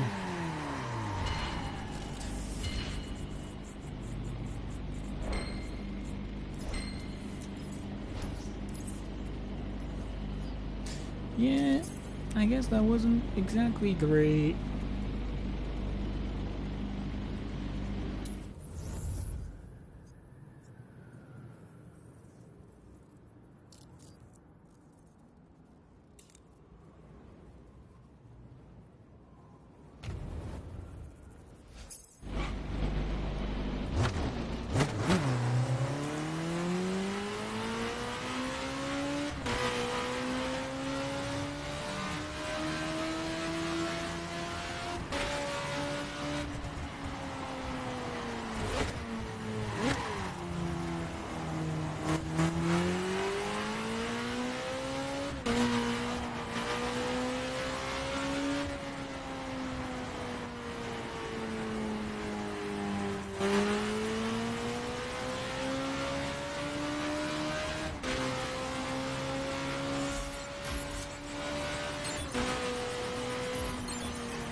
Sticker party.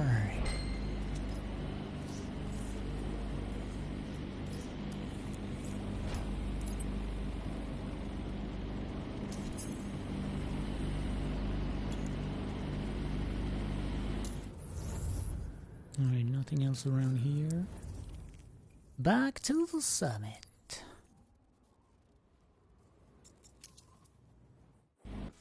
Oh, I'm currently 35th. Really? 30th. Oh.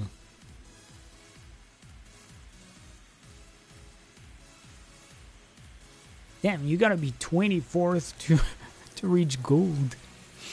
Holy mother.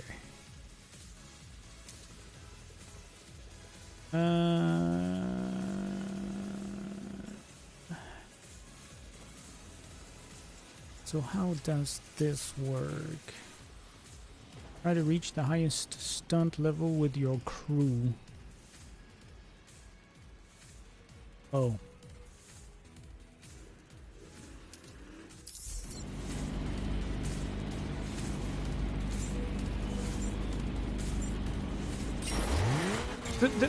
What? But there's no road! The fuck? Are you serious?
Oh shit! Here it is!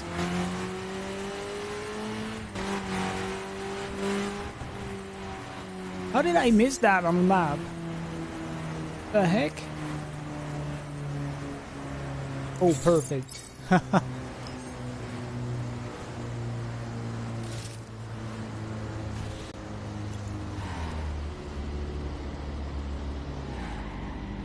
did I miss that on the map? Oh shit.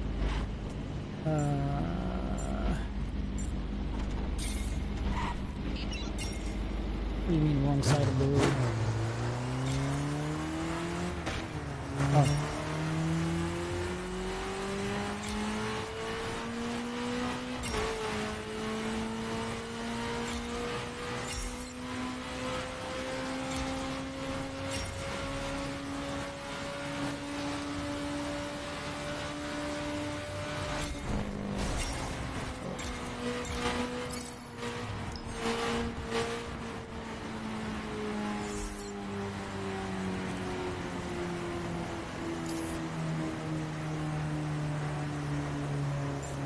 Am I still doing the summit here?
Oh my gosh, 20.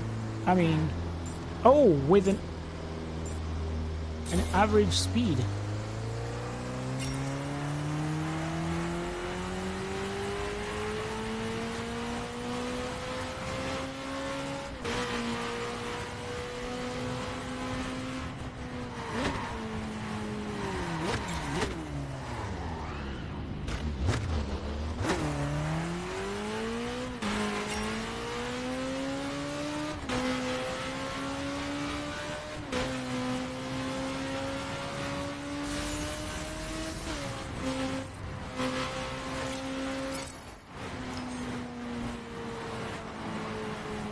This is the perfect place to do that.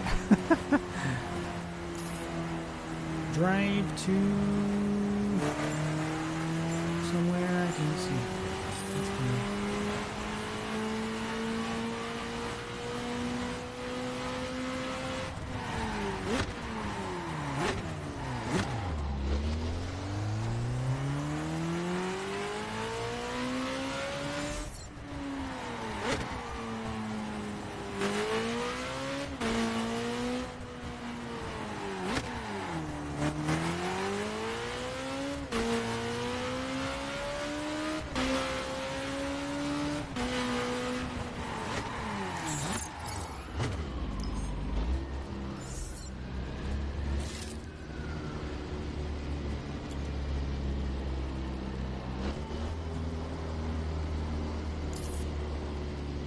Oh god.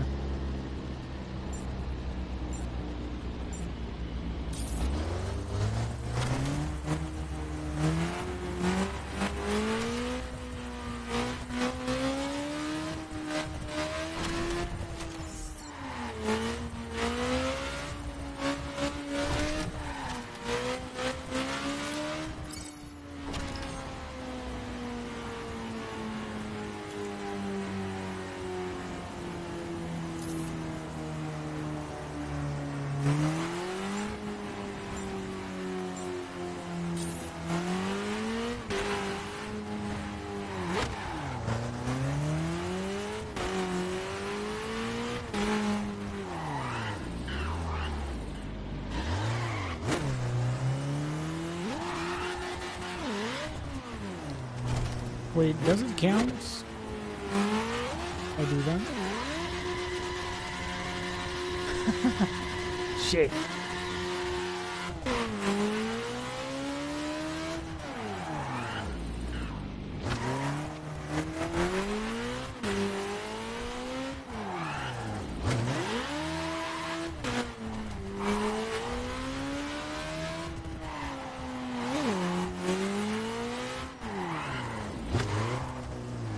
I don't. The thing is, I have no idea if I'm still playing for the summit or not.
I mean, it says summit rank, so.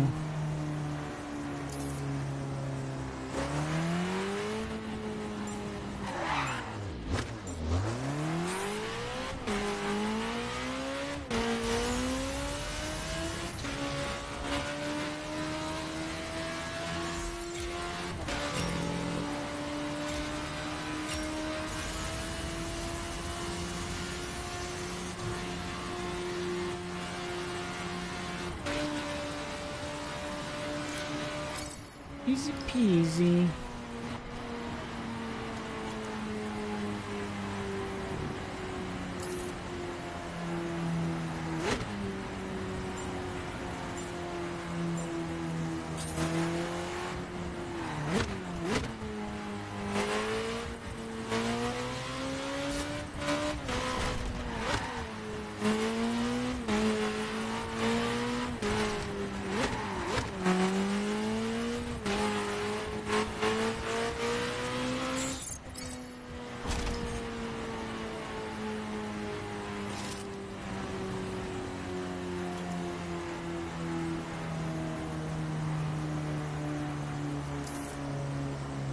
Jump! Oh, wow. And just when they say that, there's a ramp.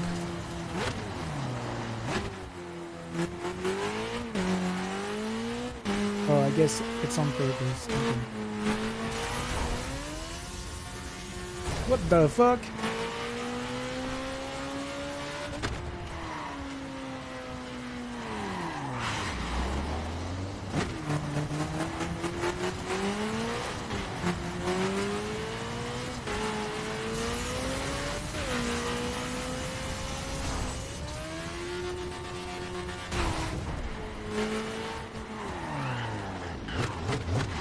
Damn, these stunts are crazy.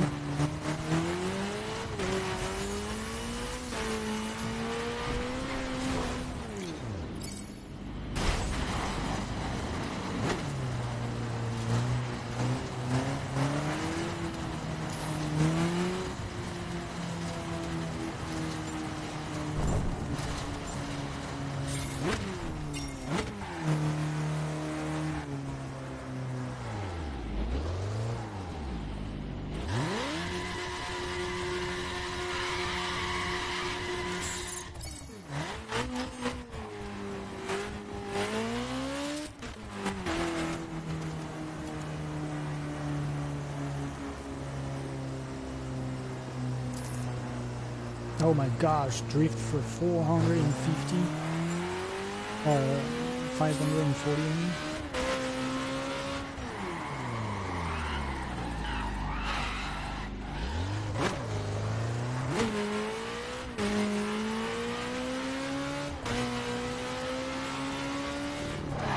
Oh shit!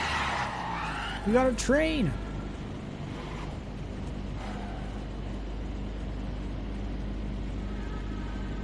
Yay!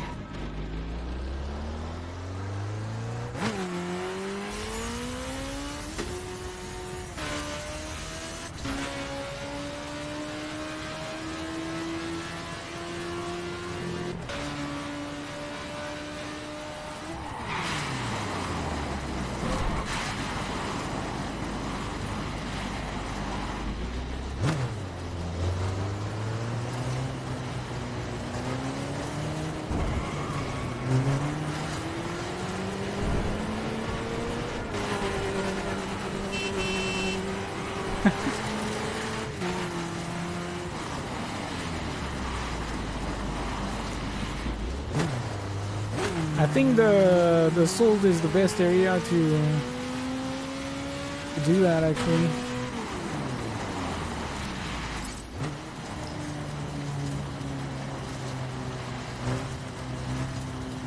Ah, that's so cool.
Neat.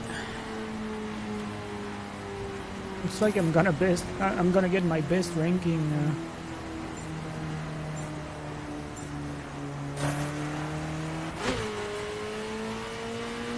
With this event in the game, that's for sure.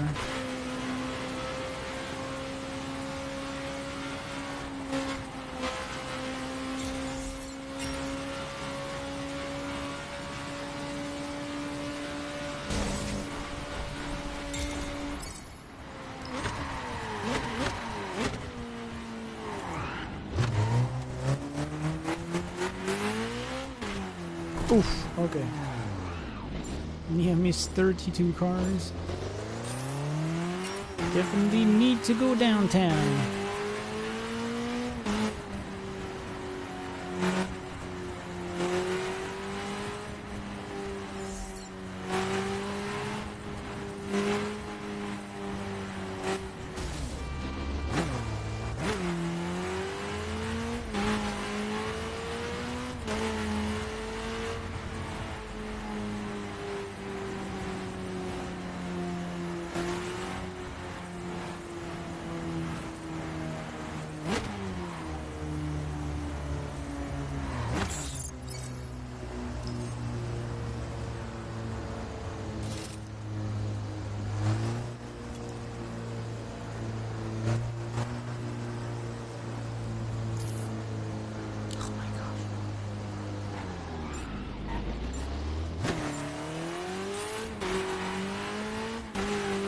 Oh my god, 1 minute and 30 seconds. I'm not gonna be able to reach the salty area with that time.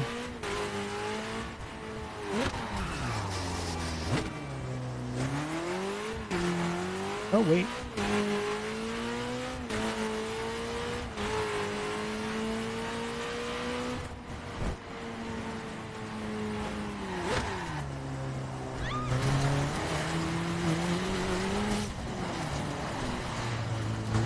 This is definitely not gonna be ideal here.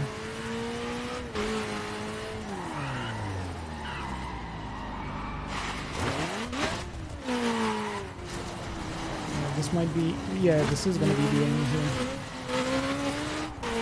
For sure.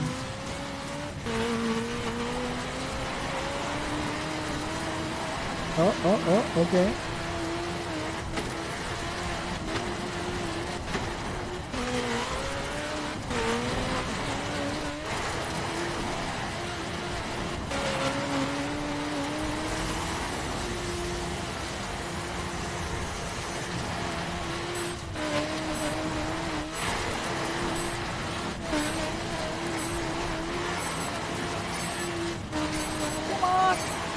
Oh my god!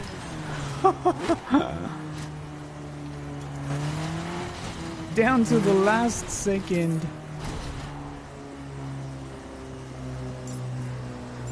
Oh, creeps.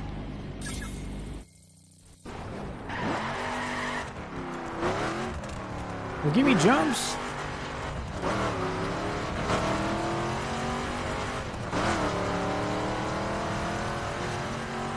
Okay. I guess I'm not allowed ramps with this.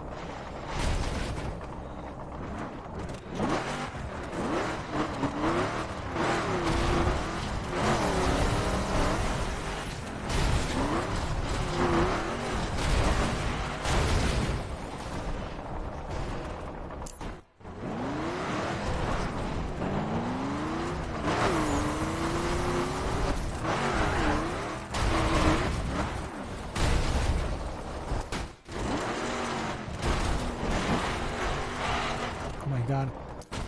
Oh, there is a jump over there. Dang it. Where did they put it?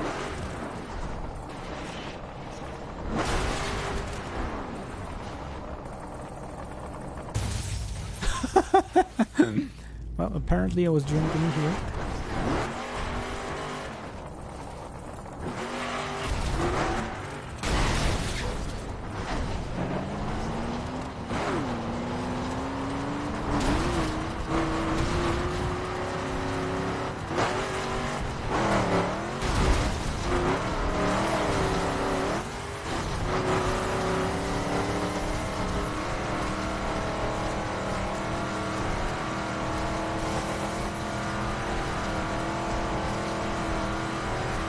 Hello, Serial.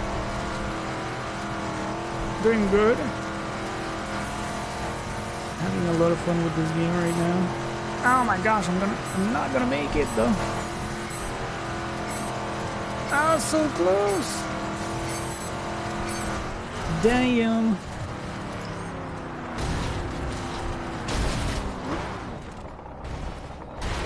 How are you doing yourself? Oh, wait. No, I never played Overwatch, no.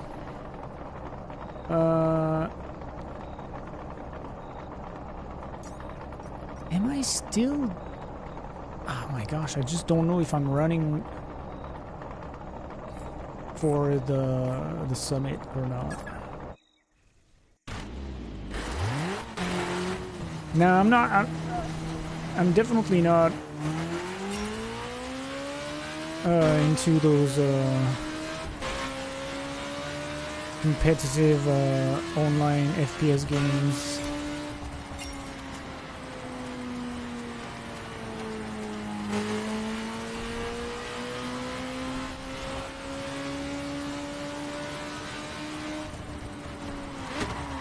I mean, I played a little bit of Halo Infinite online, but that's pretty much it. I would never play something like Call of Duty or any of these games online. I don't think so. I mean, I would get my I would get my ass kicked all the time, so I guess I would spend more time dying and reloading than actually playing.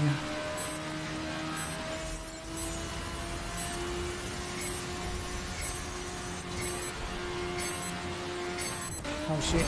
Ew. Oh my god. No, never played RuneScape either. I don't even know what this is. I mean, I know the name, but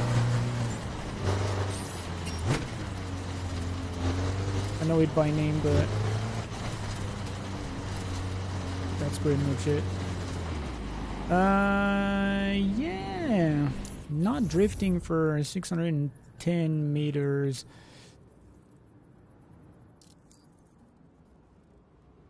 Well, I know the name, RuneScape, but I have no idea what game it is.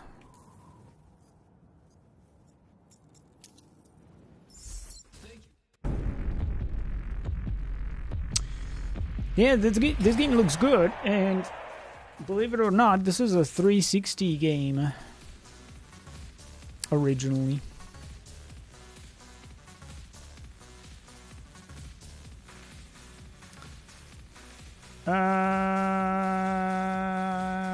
Okay.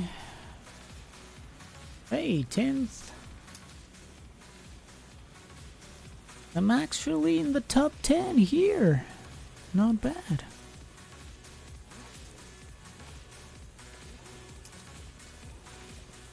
So, custom races, create your path.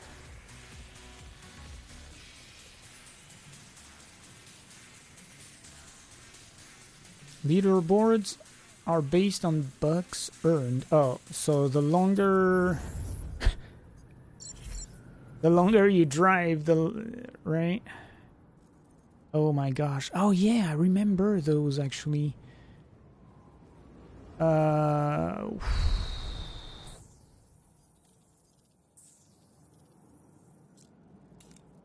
I don't remember how you set them though.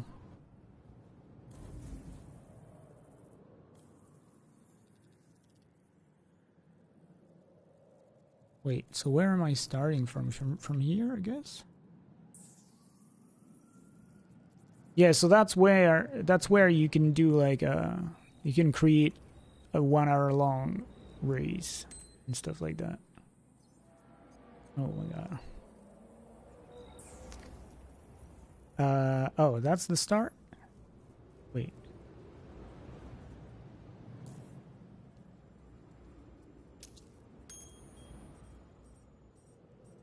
I mean, if I start here...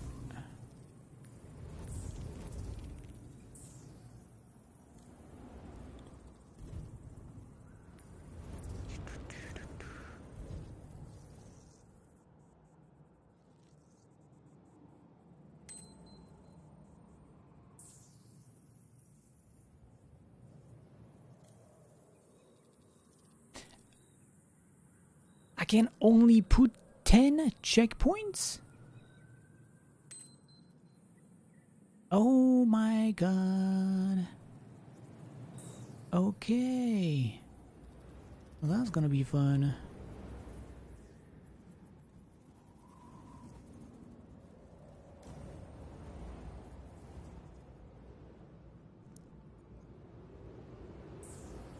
Well, we're gonna be cruising for a long time.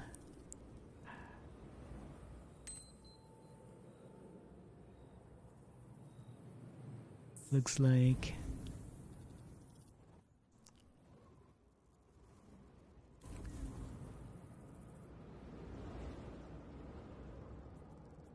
Oh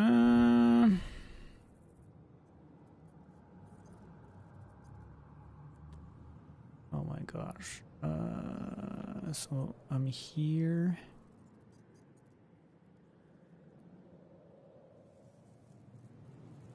Yeah, let's make it here.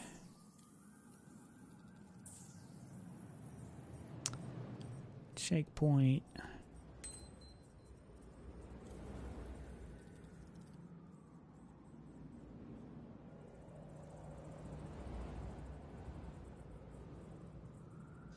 That's the edge of the map, I guess.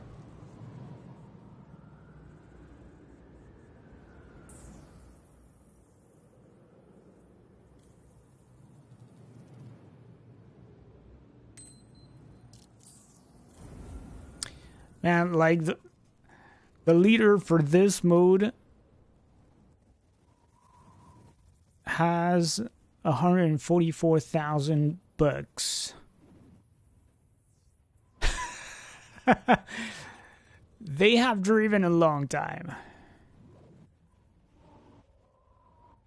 Yeah, but like I guess this is a good way to make bucks. But keep in mind, you're gonna be driving a long time. And I mean a long time. There's probably, you can easily, so that's what I was saying, that's what I was talking about yesterday. I think there is one race that makes you go pretty much like either from the eastern coast to the west coast, or like around the entire country. But you can literally create your own race. Granted, I guess you can only have like 10 checkpoints, but you can go around the entire country. And going around the entire country, even at full speed, probably takes 3 hours. Yeah, you can do that. A checkpoint in each major city.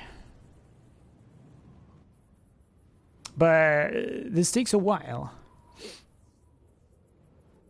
Upcoming games I'm excited for.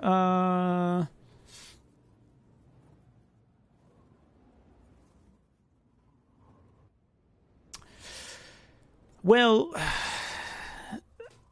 upcoming games I'm really excited for are indie games for the most part. There's one called Mini Shoot Adventures that comes out April 2nd, and another one called Turbo Kid, which comes out April 10th.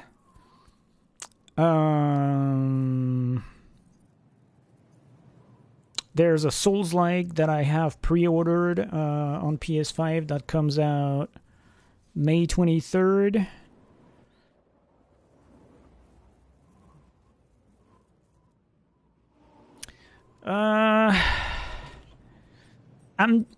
I'm debating whether to be excited for the Top Spin game or not. I almost want to pick it up at launch, but I feel like if I pick it up a year later, obviously it's going to be cheaper and it's going to be updated. There will be the free updates in there as well. So I'm not sure. And then what? Let me check.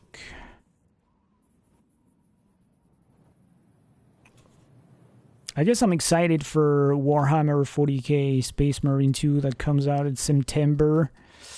Even though we haven't seen much outside of a couple trailers, but what I'm on the fence about is that it kind of looks just like the first game with modern graphics. So I don't know if I want to spend full price on that as well. Because I still haven't played the first game. There's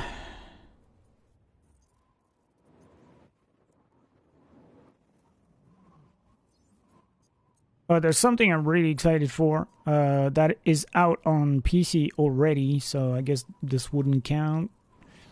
But they're porting the System Shock remake to consoles, and this looks really good to me.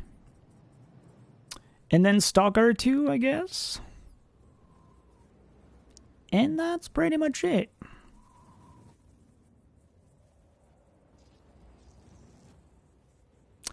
Everything else I'm like either like mildly interested or I don't really care.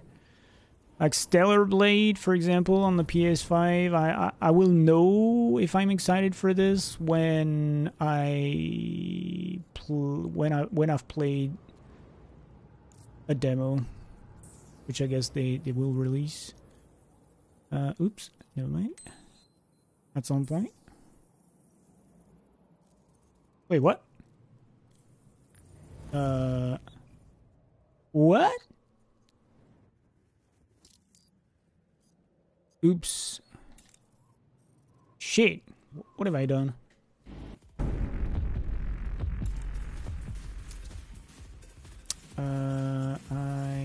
I'm not sure. See, these two people, which are like first and second, they drove for hours. I think. Oh, okay. Yeah, I'm not sure what happened.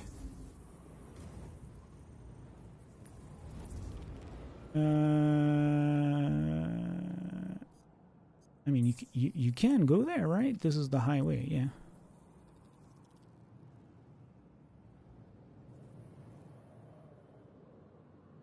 On the highway. On the highway. Doo doo doo doo doo doo.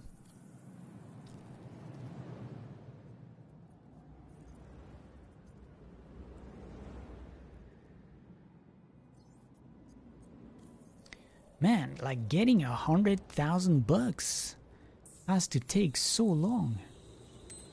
This is insane.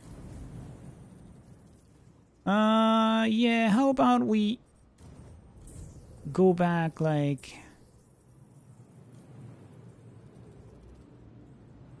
somewhere that is not a freaking highway. Yeah, something like this.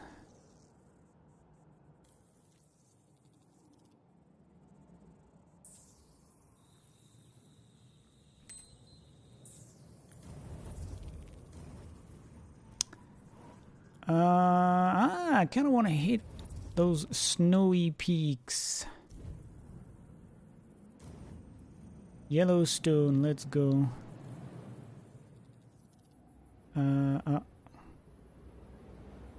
I need a road, though. Wait, what? Excuse me?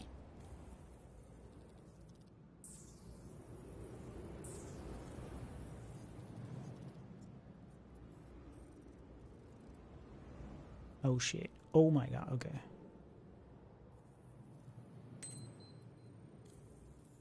Oh my goodness. And then I guess we could end up in Chicago, right?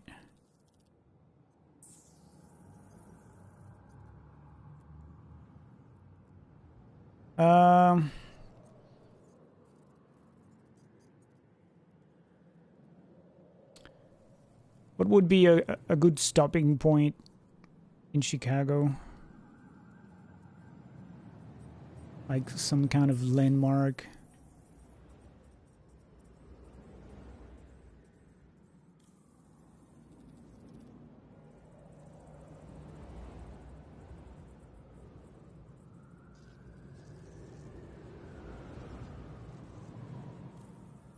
What's that?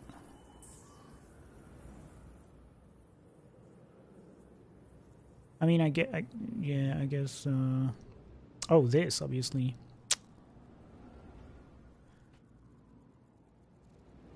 This is the Watch Dogs thing. Oh, I guess you can't stop here. But you can stop here. 114 kilometers. Okay.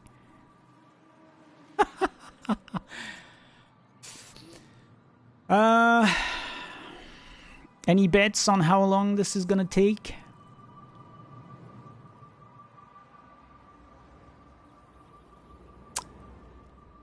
I'm gonna say probably an hour and a half, but probably, yeah, an hour and 15 minutes.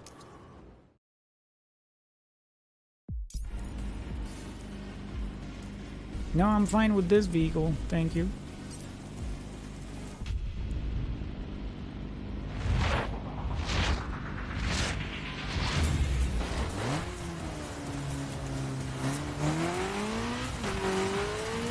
"42 minutes?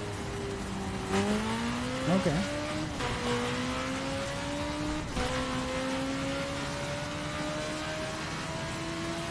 Well, I mean, it all depends at which speed I'm driving, so I guess I'm gonna go full speed, right? Because I could cruise around. I'm not sure, like, yeah, actually, I'm not sure how it works, though.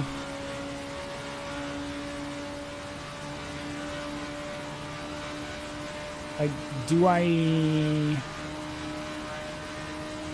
win more if I go faster, or is it just through the distance?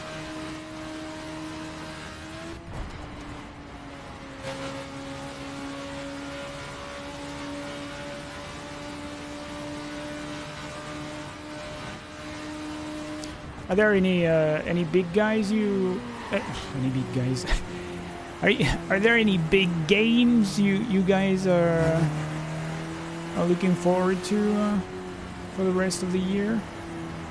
Granted, like, yeah, there's a ton we haven't really had any kind of release date, so it's kind of hard to really get excited for games you don't even know if they're going to release this year.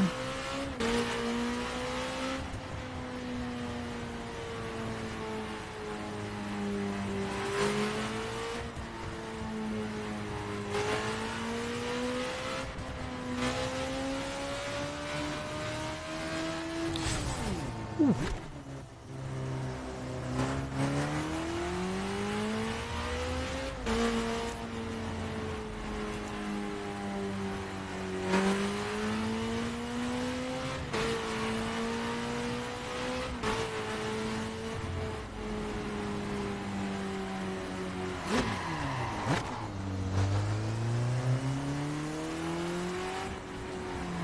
Well, actually, I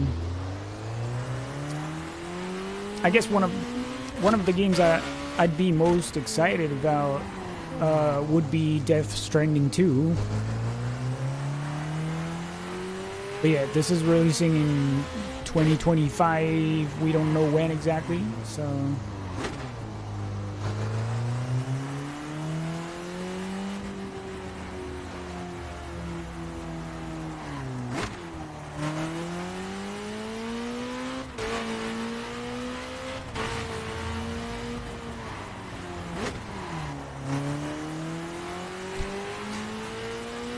Do I respect the red lights?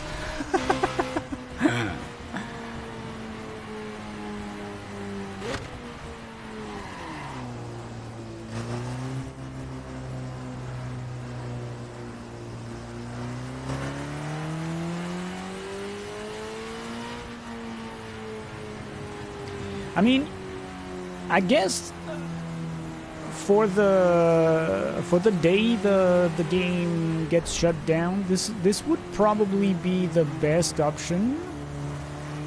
Either just cruise around like randomly, or create a race that starts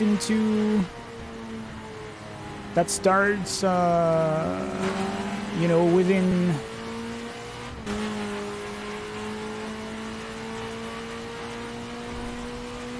that you can. I don't know if you what would be best,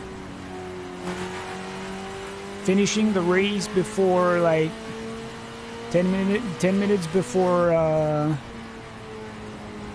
the game gets shut down, I guess, and just cruise around for the last remaining bit, or start a race that you know you're not going to finish because the server takes it away.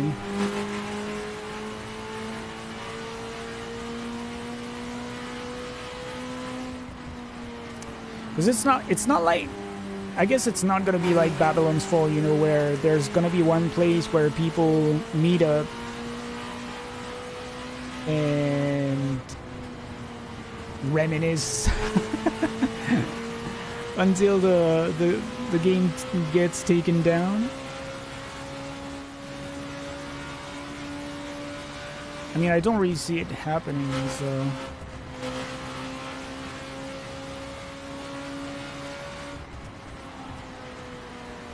Damn, oh my gosh. We're gonna be driving like by night most of the time, I guess. Ugh.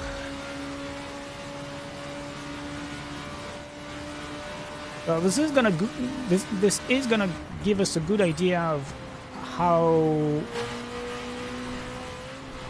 what's the, like, how long the day-night cycle is. So that was the second checkpoint.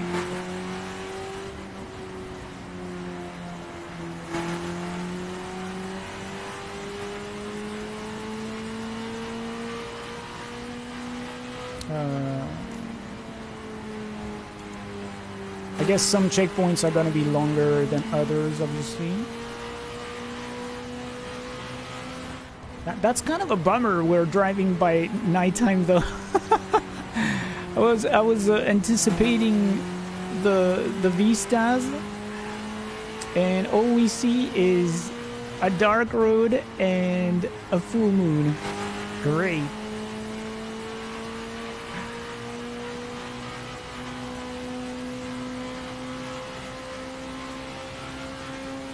I guess it could be worse. It could be raining.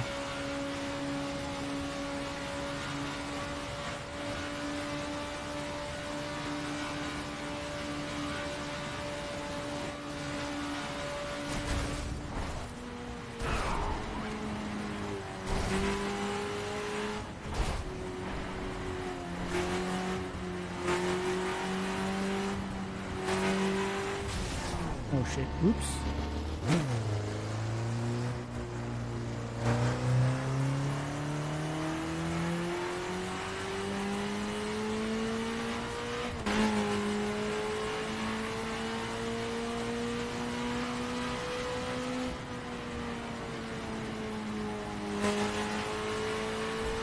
I mean, thankfully there's a GPS though.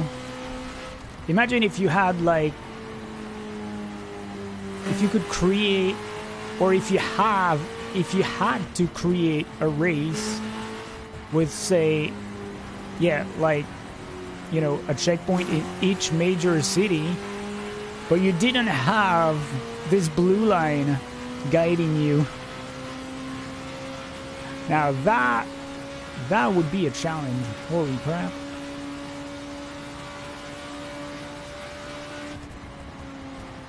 I mean, I guess following the highways would be, you know, the safest bet, but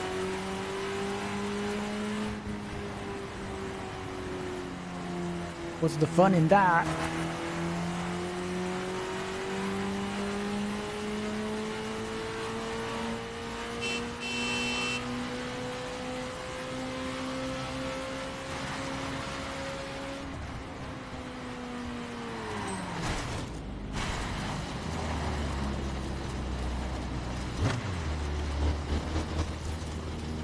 Okay, next checkpoint is at 20 kilometers, which is definitely more than the first two.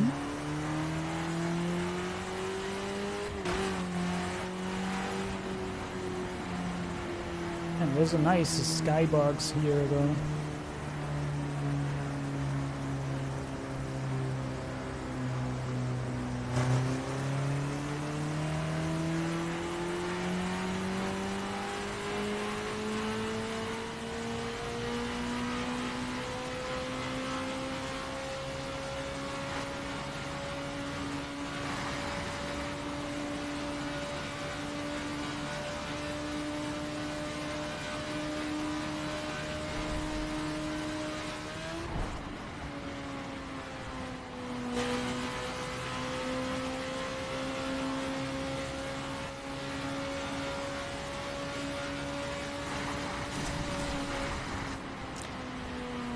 Yeah, I'm not even sure this is a mode you can do in the second game.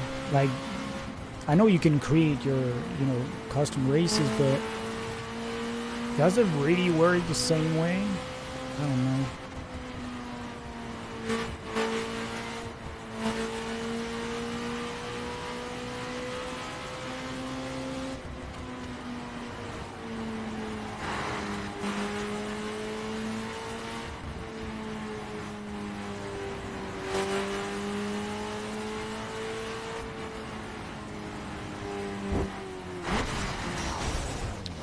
Oh my gosh.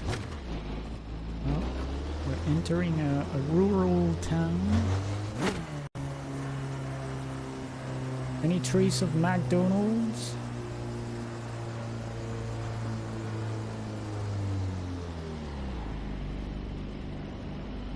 Mexican food, actually.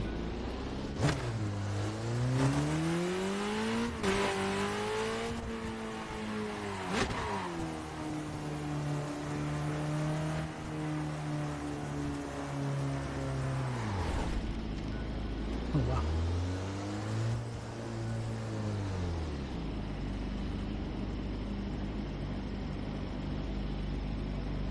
What is that supposed to spell?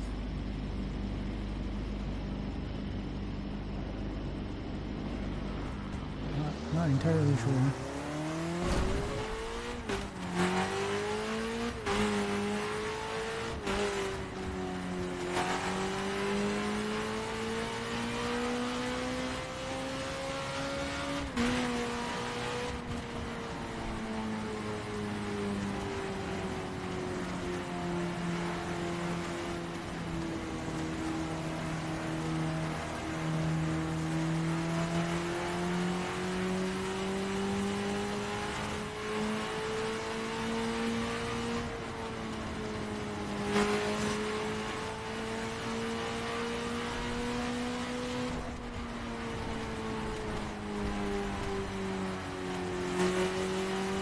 Oh, by the way, you remember Borizol? I showed you the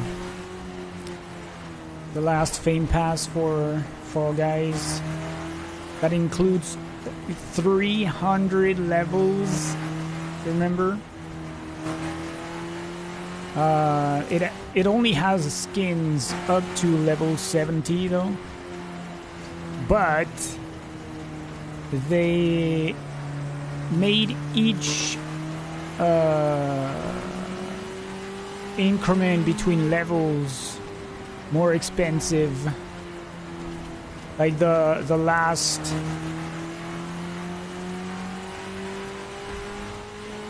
the last fame pass before the current one, you had to get, well, they also increased it during the last before, I mean the previous fame pass.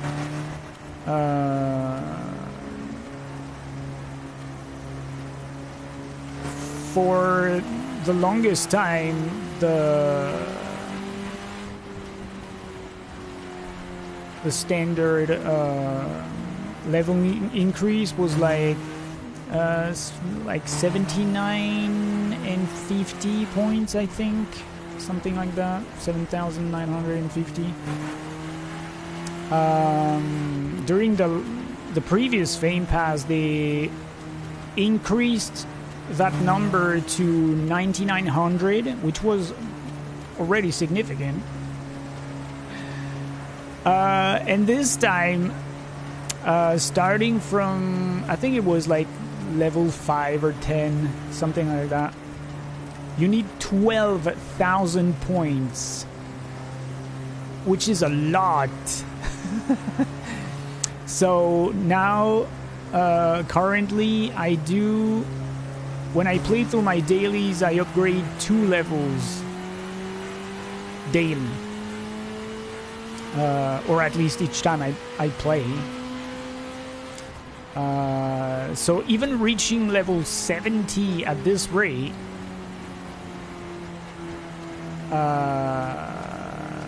it's gonna take me like, I think I'm currently around 30.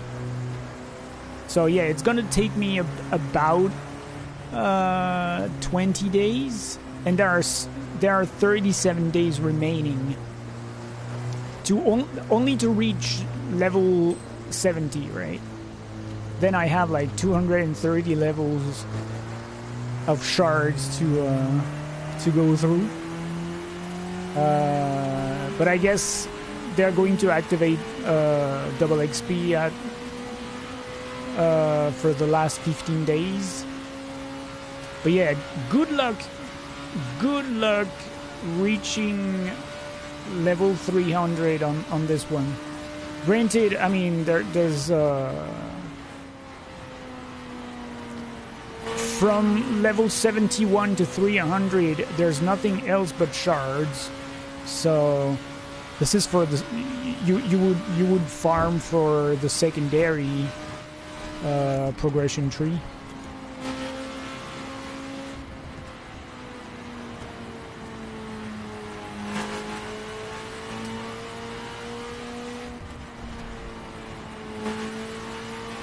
I'm not quite sure.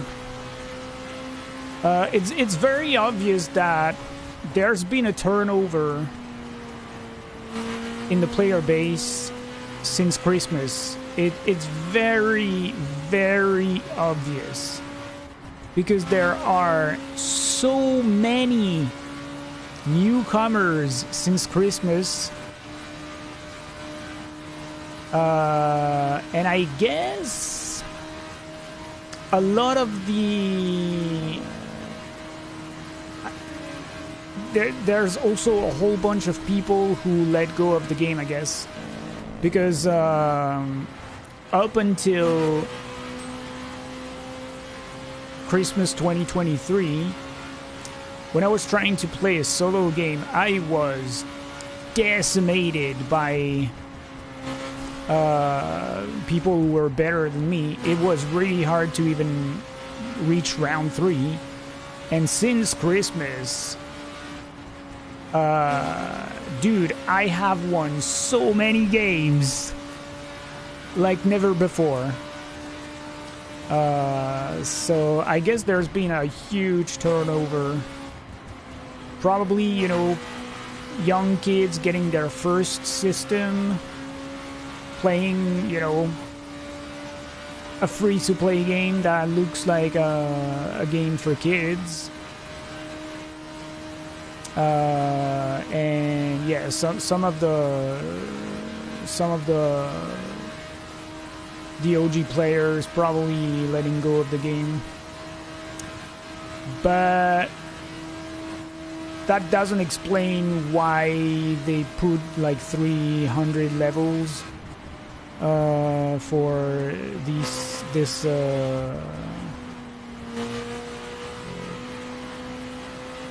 fame pass here. My theory was that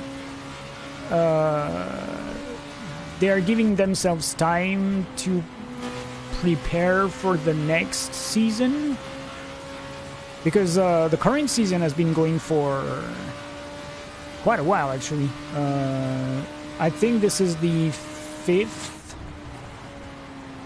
It's either the 5th or 6th fame pass of the current season, and each one has been 1 month long, so I think that, yeah, they're buying themselves time to finish preparing the new season probably.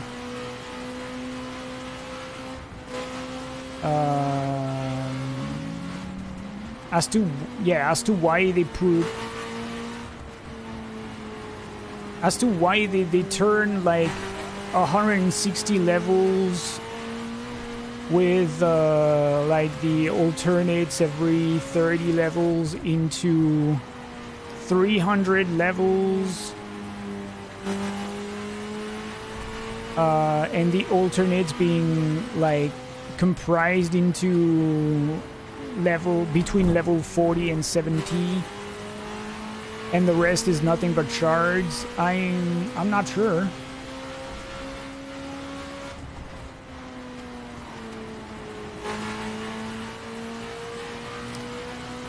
I mean, I guess the thing is, I guess they're inputting their own ideas, because I don't think there's really any ways anymore to, what the heck, to give feedback on the game, since the game is no longer on Steam. What the hell is happening here? Well, there's no Steam discussions about the game any longer, so if you want to discuss about the game, or like, I don't know how you do that at this point.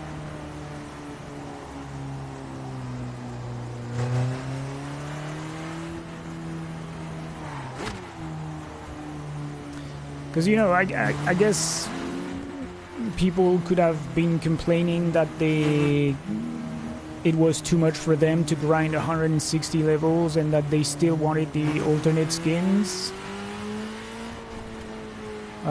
which would have been why, you know, they put them within level 70, which is, it's definitely doable if you play regularly, especially with the double XP. But then why would you make each level significantly longer to level up to? You know, I'm not quite sure. I guess they're trying to find the right balance between, you know, people who don't want to grind but who still want to get everything, including the alternate versions, and like the people who are going to play the game regardless every day, and who need, you know, a sense of progression. But you also have to take into account that the secondary progression tree, which, so it's one that oh my gosh, and now it is raining, god damn. The secondary progression tree works outside of seasons and fame passes. It takes into account your stats since the start of the game. So you get rewards every amount of crowns, and the longer you go, the more insane the next level goes up to. I'd have to show you, like, to really be clear about what I'm saying, but I think I'm level 30 right now. Yeah, around 30 in that progression tree. And I think I need like 100 crowns to reach the next one. You get crowns either when you win a game or by accumulating 60 shards. And you get shards either by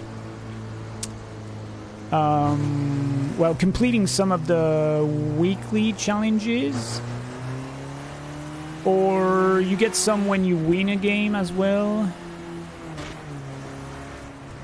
And I think that's it for like the standard thing.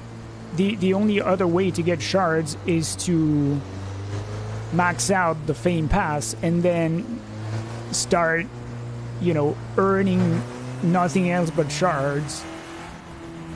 And there are 50 levels to that progression tree, and I think the final reward is like something stupid like 5,000 crowns or 10,000 or like a ridiculous number.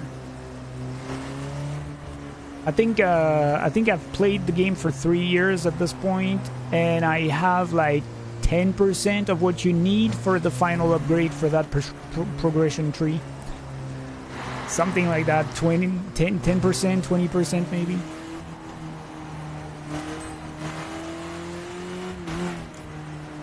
Ooh, 43 kilometers. This one is gonna take a while.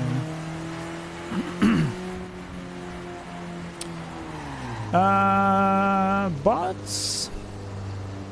I don't think there are bots in this game, though.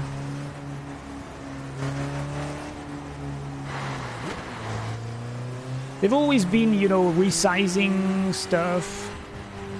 Lobbies used to be 60 people when the game launched.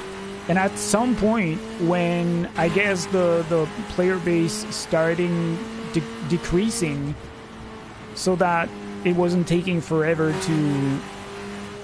for a game to start, they decreased the size of the lobby to 40 people.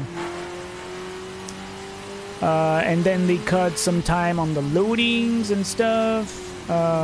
So no, I think it's only actual human beings. But there's, like I said, there's obviously a lot of newcomers to the game, which, you know, it makes sense. It's a free-to-play game, so it's always going to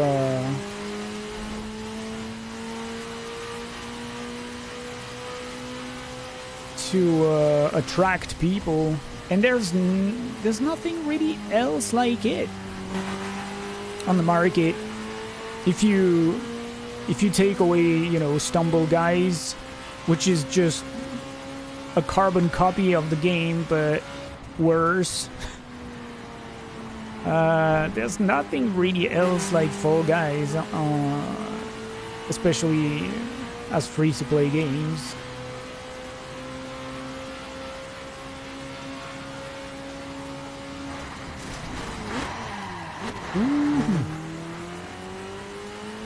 Yeah, nighttime has been going on for a while. I guess we're only starting to see the light of day coming up.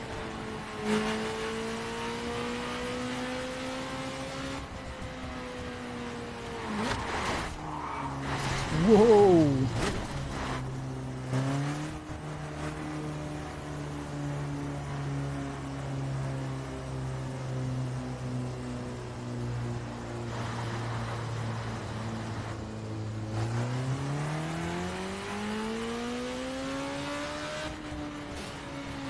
I mean, I've never really seen anything that made me think that there were bots in this game. And I have an easy way to compare because, you know, you remember that Turbo Golf racing game? This game where you play with a car and you golf. That game that is supposedly very similar to Rocket League. At some point, they did introduce bots because this game is very much more niche than Fall Guys, and it is not free to play. So the player base dwindled pretty fast, unfortunately. And man, like, granted, the names give them away because I think all of them are called like bot something or something bot, or but just by seeing them playing, you know that they are bots because they're just awfully bad at the game. And I haven't really, I mean, I haven't seen anything like that in Fall Guys, like something that was like obviously scripted or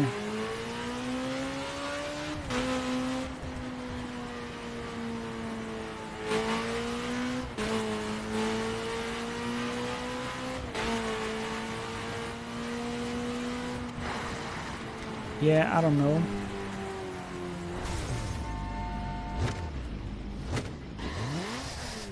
And I mean, even with the names, you know, like every time I play with a rookie or someone who is obviously a newcomer, I don't know, even the names don't really trigger anything.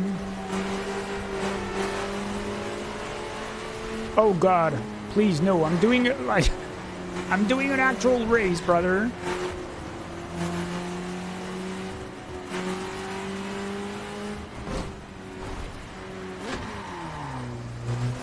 Wow, the lighting is oof.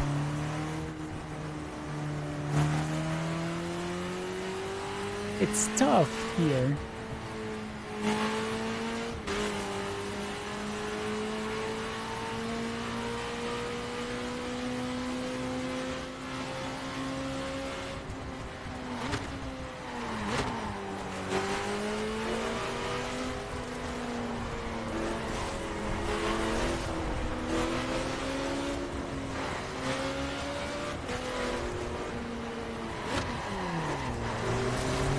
God, look at that sunrise. Oh my goodness, wow.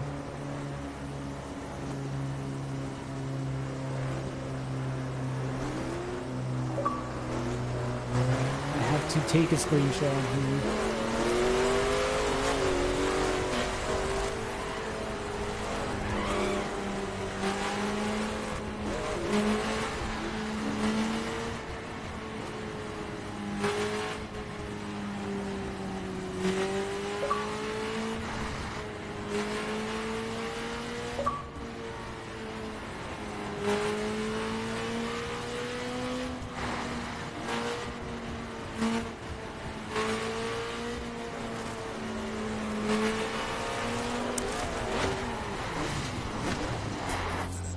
Yeah, I've never really, I've seen a little, like, barely any footage actually, but I haven't really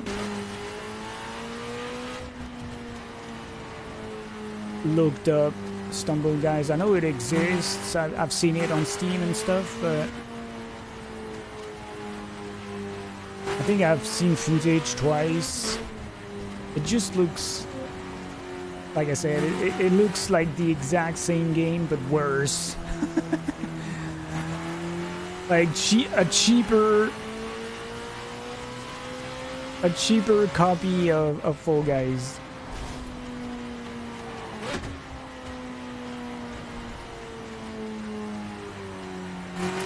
But I mean, you know, I guess it would make sense for Stumble Guys to have bots because, well, it's the doppelganger. It came after Fall Guys.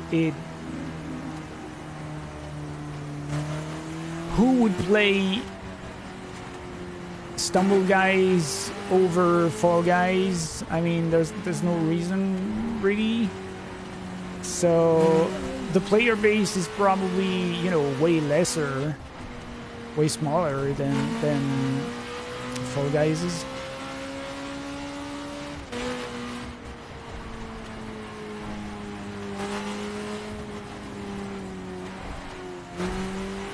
But I mean, it's very obvious though that there's, like I said, there's been a turning point during Christmas 2023, and that's also one of the things that make me believe that, you know, there's no bots in the game. Like, you could, because I'm playing this game very regularly, and the few days that followed Christmas 2023, it was absolutely obvious that probably some young kids, I guess, got their first system where they could play Fall Guys on, because there were so many people with default skins, nothing on them, and absolutely no knowledge of the game. So that was my first instinct. I remember thinking, but what the hell is going on in this game right now? And then I was like, oh, Christmas happened. There's a whole wave of newcomers to the game. Because I guess a lot of people got their first, you know, PS5 or whatever.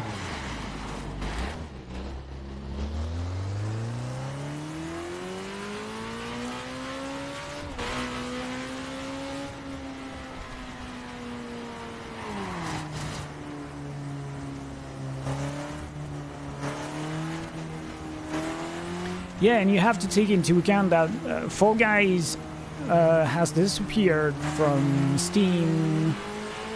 I'm not sure when, but it probably has been a year, if not more. Like, more or less, I guess I would say.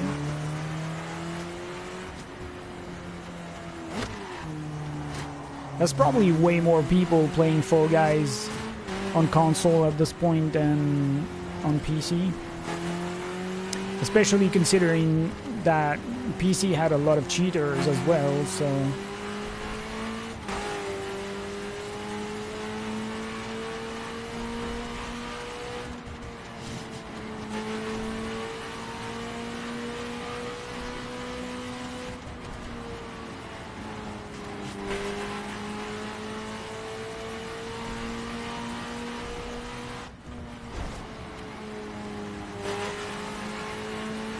Well, I guess after this we're heading over to the Mojave Desert,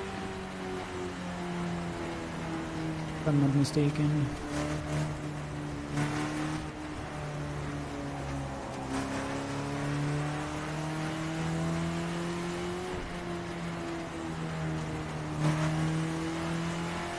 Is that enough for no bots? I mean, yeah, depending on the time of day you play, like you can easily see, you know, that the number of players is smaller or bigger. But I mean, I guess, you know, 1,000 people is probably enough. Because sometimes, even on console, I can't find a lobby to play, say, with duos, for example. It keeps loading, it keeps loading. And I'm like, well, I'm just gonna try something else. You go for squads and you wait a couple minutes and you get into a game, so... but then, you know, because this has happened to me, like, I like to switch between modes, as you've probably seen. So generally I play a solo and then a squad game and then a duo game, and then I restart the same thing. And yeah, sometimes I can play squads. I try to go back to duos and it still doesn't fill up a lobby. So I go back to squads and I stumble on the same people playing. So, you know, as long as there are, yeah, even like a few hundred, I guess, would be enough.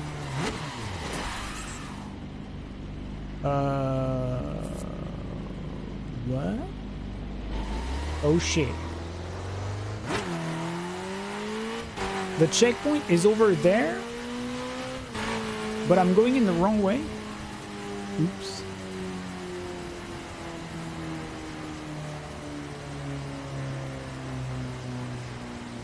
What happened?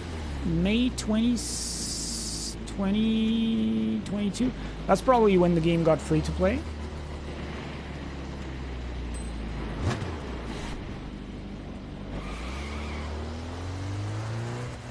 Yeah.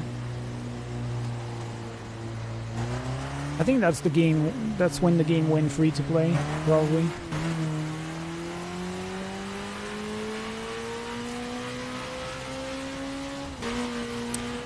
Well, we will spend more than 42 minutes on the road.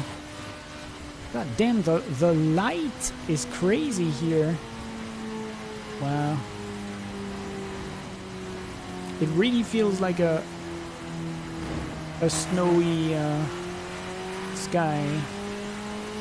Oh god. What have I done?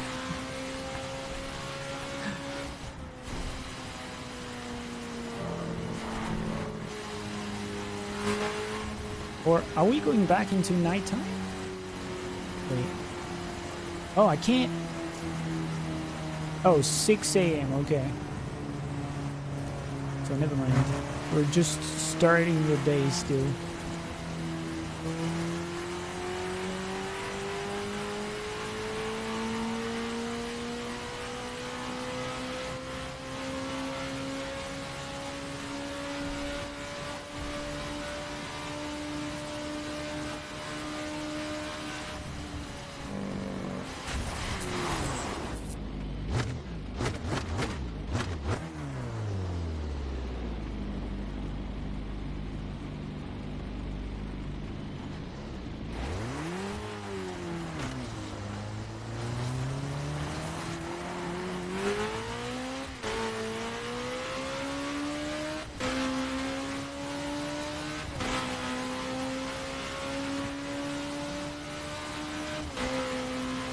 Man, that is some bleak weather currently.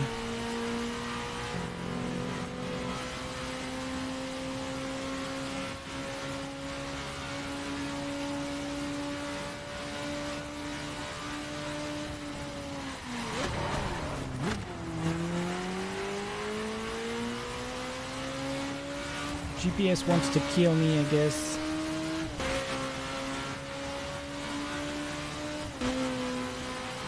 Oh god.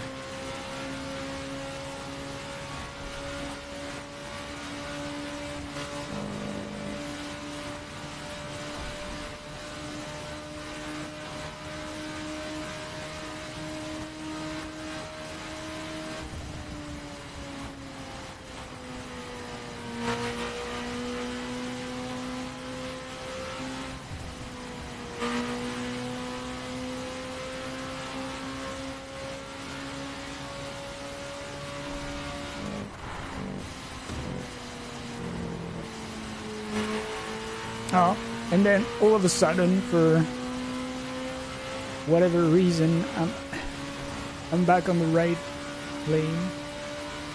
In the right lane.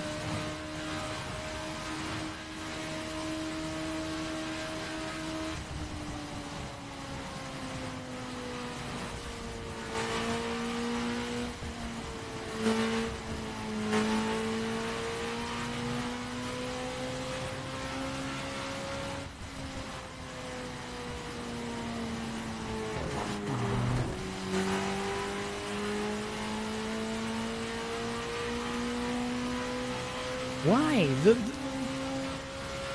This road goes in the same direction. Oh, actually not. Okay. I mean, it's making me take this exit, which is not an exit in this case, but...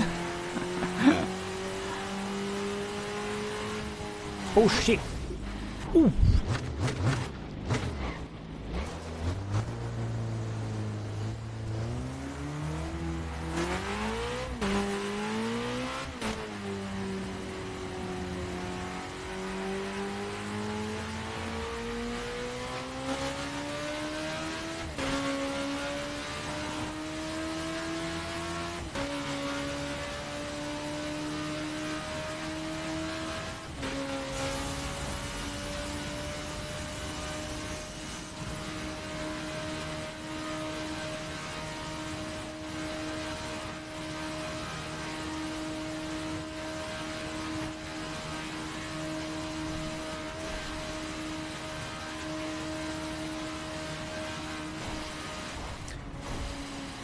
Well, I mean...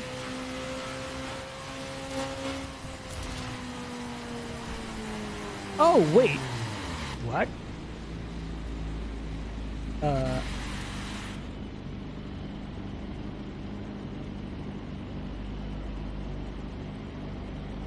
thought there were 10 checkpoints.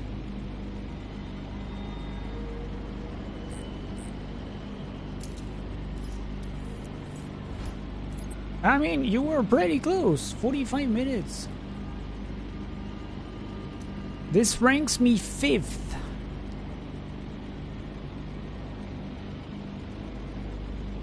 $34,000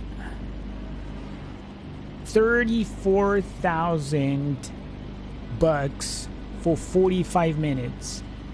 So, to give you a scale,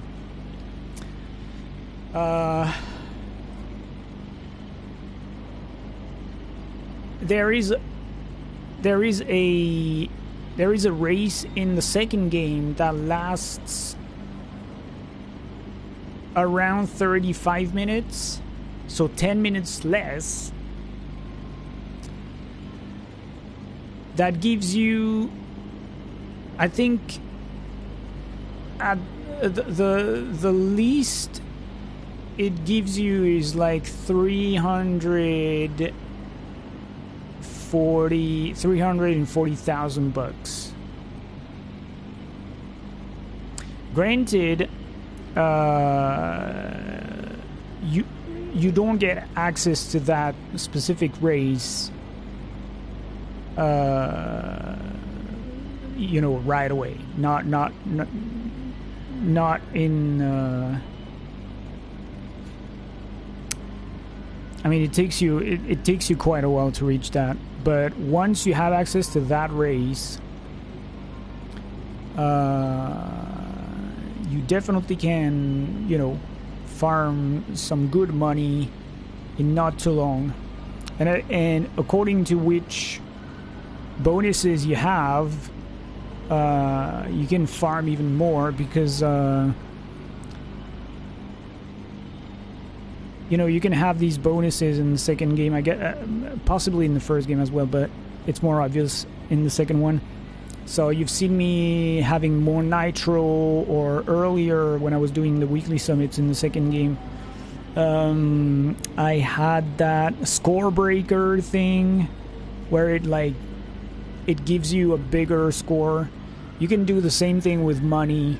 So I have, specifically with my hypercars, I have a fame magnet, which, like, at this point I think it's giving me 60% more money than what you're supposed to earn. So every time I do that 35 minutes race, I earn like more than $500,000 compared to 45 minutes here for 34,000. That's pretty crazy. More people are in PUBG at the moment than in Helldivers? What the hell?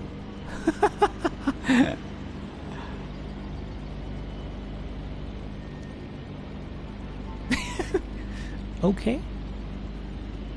I mean, the Helldivers people seem to be pretty pissed at the game for the past few weeks, but I mean, this is surprising still, for sure. Alright, let's check out leaderboards. Oh, yeah. Man, like, so I earned $34,000 in 45 minutes.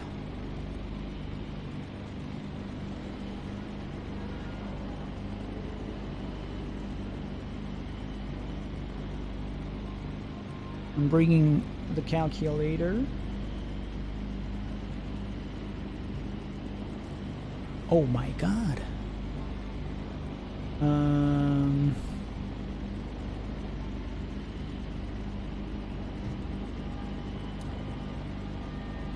That's the number of minutes. Oh my god. Oof. So yeah. I was actually on point. The person who's played, I guess the first two guys, they made a 3-hour long race to earn that money. 3 hours on one race. So they must have driven around the entire country. Not bad.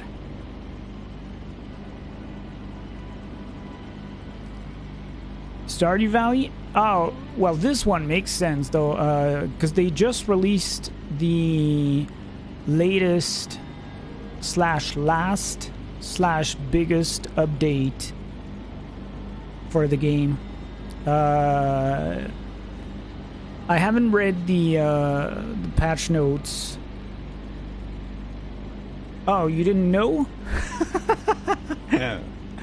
Yeah, they just released update 1.60, I think, or something like that, which will be the final update for the game.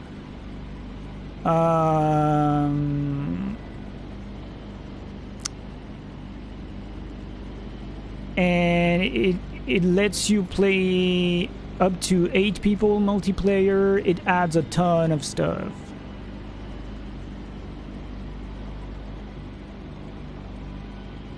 Oh yeah, like the Stardew Valley is ooh.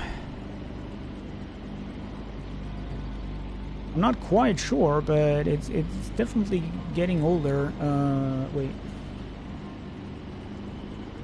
Oh, creeps.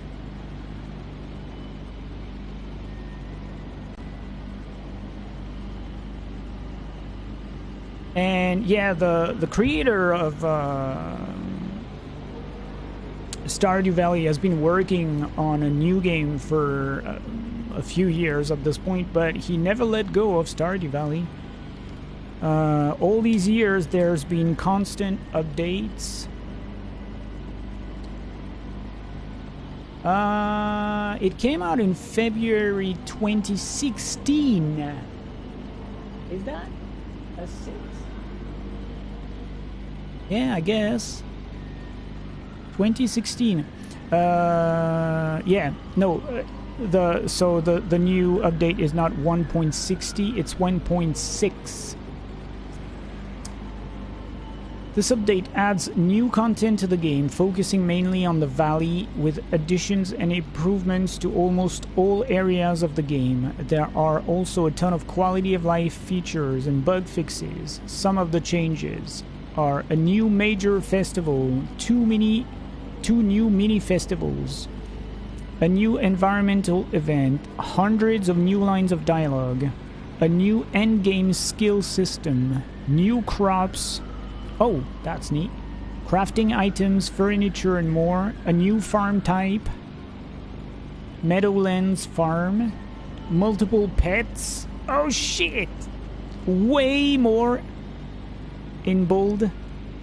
I don't want to spoil everything. Full patch notes with spoilers can be found here and here. Let me just give it a look to see how big this is.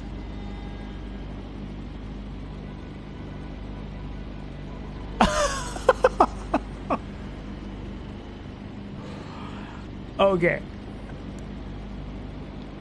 This is ridiculous. Oh my god. Wait. Can I switch easily to, I guess, all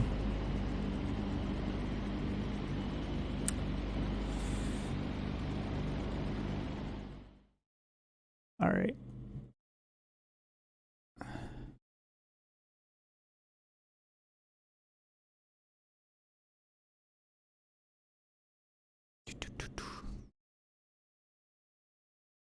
So, this is so extremely small. We're not gonna read it, but this is the patch note of this 1.6 update.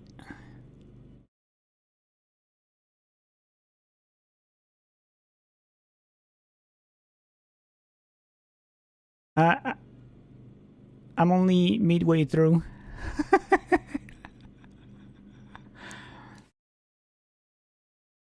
Uh-huh. That's it. This is freaking ridiculous. The game was enormous when I played through it.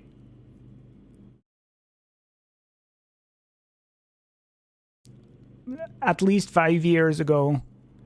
I think there weren't even a single update yet when I played through it. Maybe one, because you could play multiplayer on PC at that time, and you couldn't on console. You have multiple options to start, like multiple locations to start, which influence the way your farm is going to grow and what you're gonna have access to.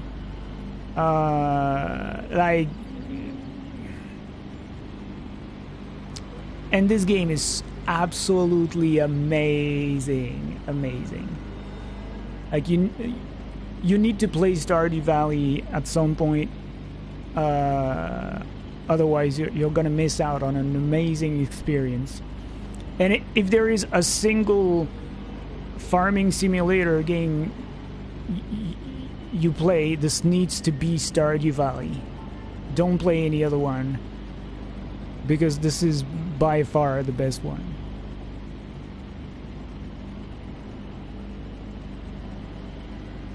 Russian Fishing 4. Oh my god.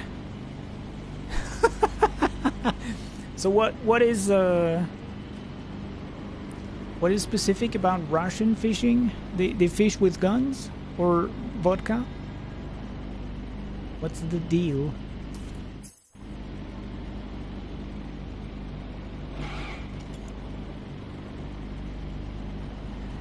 Alright, let me see. Let me go back to the summit and see if I can do anything. I'm gonna have to... yeah, I've been streaming for 7 hours. I'm gonna have to stop soon.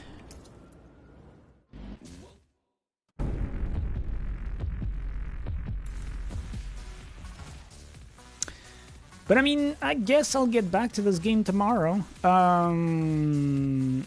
So there is probably going to be a couple days or 3 days when I'm off soon, like midweek, because there's a nautical event in a close by town, which is a huge thing every year. And I might try and go, even though my sleep schedule is messed up. But I will have to do to go do the groceries and chores anyway. So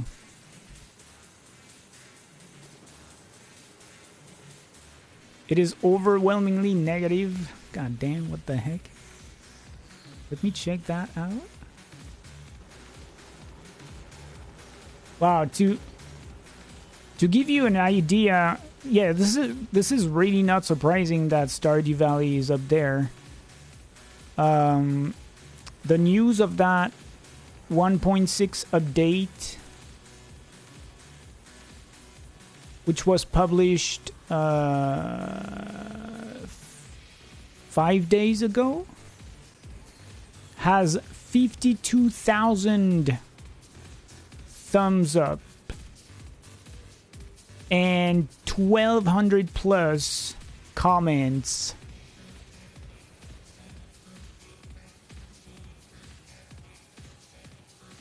Like on the announcement of the update, not in the Steam discussions, right? So, which I think is, yeah, I very rarely see any comment on like patch notes and update information. So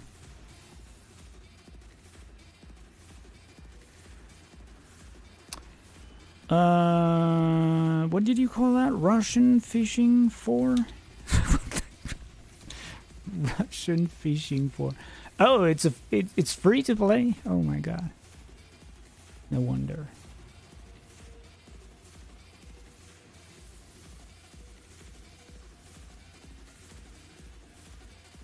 Wow. It looks good, actually, goddamn. Why is it overwhelmingly negative? 4% of the people who reviewed this game gave it a positive review. 4%. Holy fuck.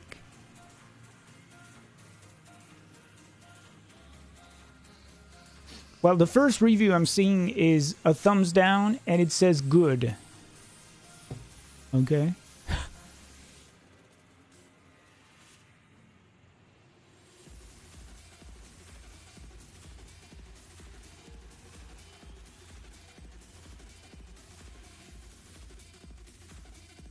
Okay, so this one seems to be argued and making sense.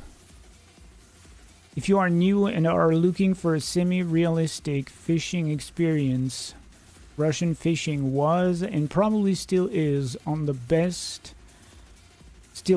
the best out there on the free-to-play market. However, over the years on being on and off this game, the devs made some poor decisions regarding gameplay. Lakes used to be well stocked. Communities would gather in spots and chat for hours.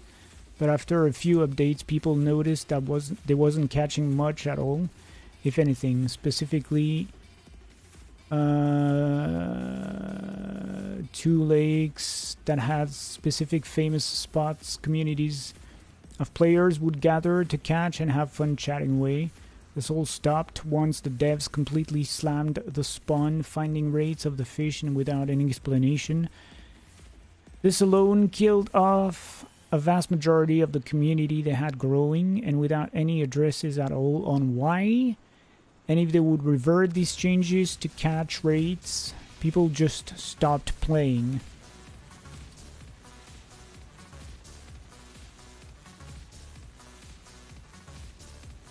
Huh.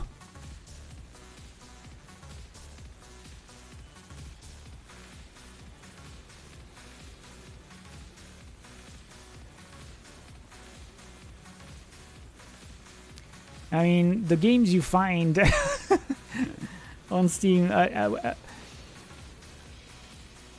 would never have thought there was a Russian fishing game.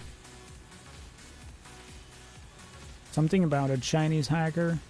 Oh, yeah. I think I've seen that. Damn, I'm still not in gold. That's crazy.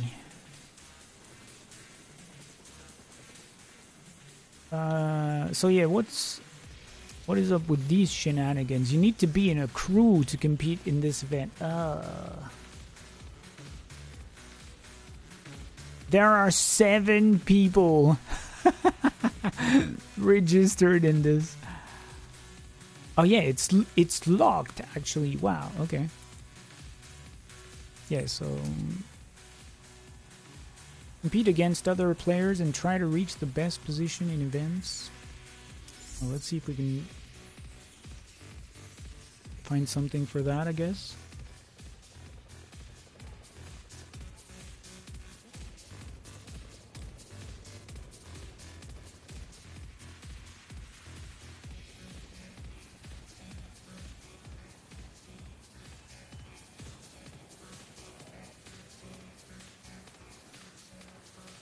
Yeah, it seems the dev team has been manipulating the catch rate and stuff like that, which it has been a huge discussion topic for Helldivers 2 as well. Because if you don't know, like, the way Helldivers 2 is that everybody's playing with the eventual objective to, like, free planets. So there's like because not at least the way I understand it, I could be wrong about that, but the way I understand it, not everything is open in the game. And people have to fight their way to, like, unlock or free the first planet to have access to the second one, and so on and so on. And apparently there is one person who is assigned in the dev team to manipulating the success rate of the community regarding unlocking the whether they win the war or not. So this has been a huge drama for Helldivers 2 users.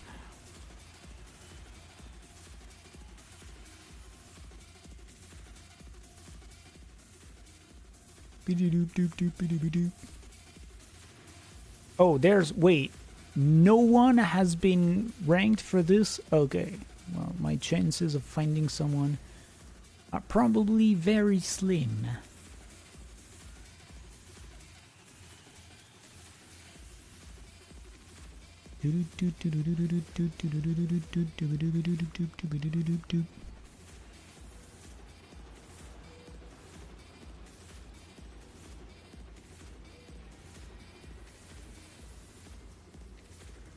Yeah, I guess if I'm not finding anyone,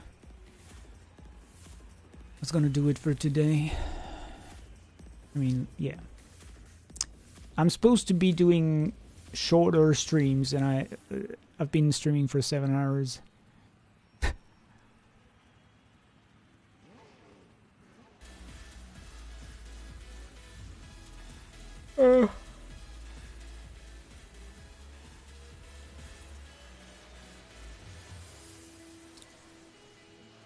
But I mean, man, this game is so good. Ah.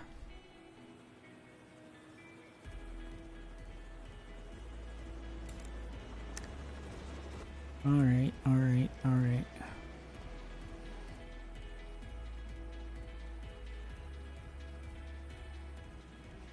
Yeah, the race here, you know, for the challenge, it was nice, but it's really not what I want to do in the game at this point. I just, you know, like, I don't want to be like going full speed across the entire game. I just want to take my time cruising around and checking the places and stuff. So I guess we'll do that tomorrow.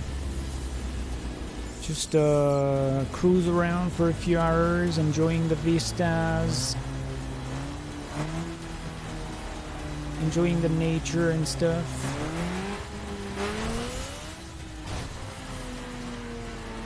Yeah, I want to go back up there, for example, in the snowy mountains. There's probably some really cool sights to see.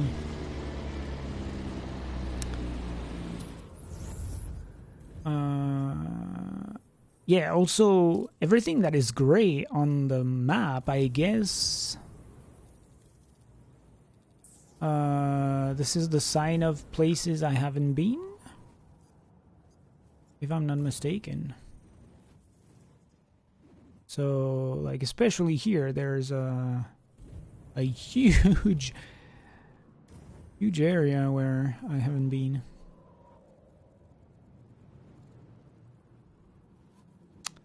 But yeah, I want to check out... Wait, what the hell? I want to check out the snowy mountains again. And then I guess it would be nice to just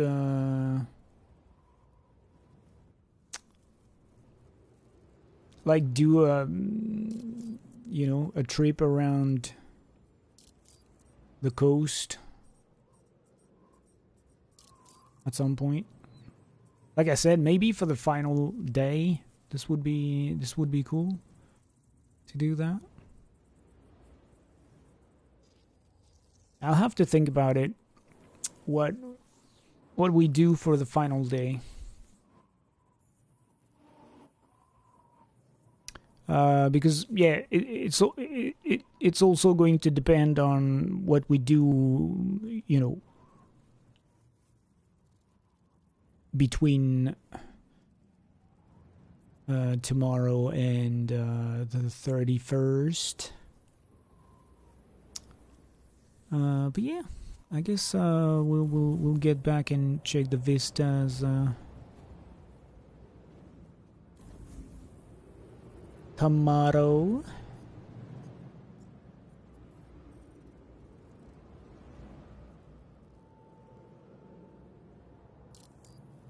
Oh, that's the police shop. Okay.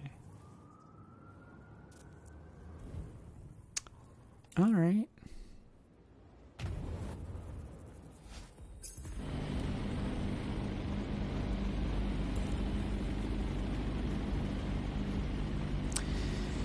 But yeah, that's gonna do it for tonight. Enjoy your research of weird games on Steam, Borizul. Hope you're having fun.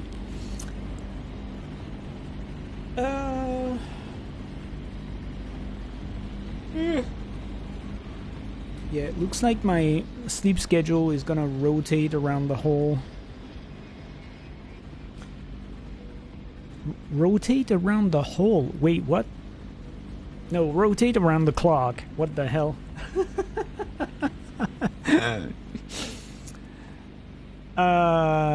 So, because I'm probably not going to go to bed like just this minute. So I'm probably going to wake up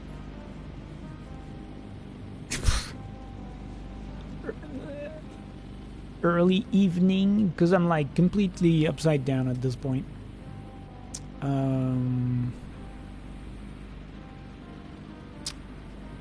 But yeah, like I did some cleaning earlier, and I went to feed the cats ahead of the stream, so I won't be doing that tomorrow. So I'll probably start around the same time, or maybe even a little earlier.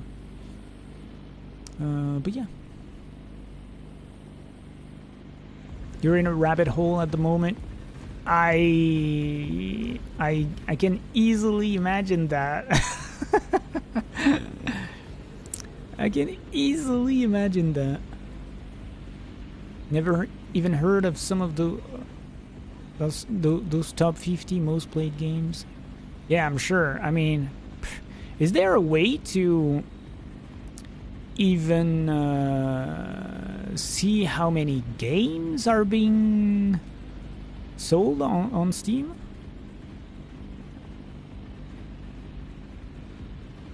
At any moment? I really don't know about that.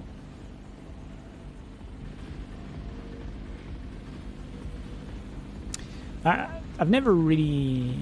I'm not really familiar with like searches and most of the sub menus in Steam. Whenever I boot up Steam, I click on store featured to see, you know, the front page and my wish list,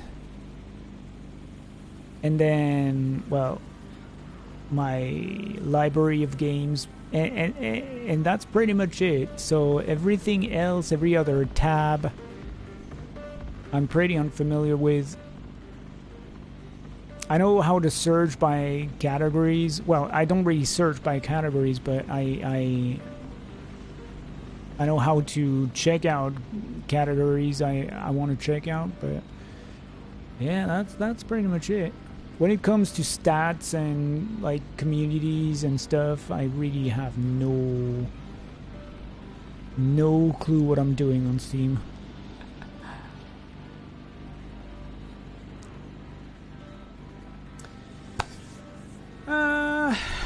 All right.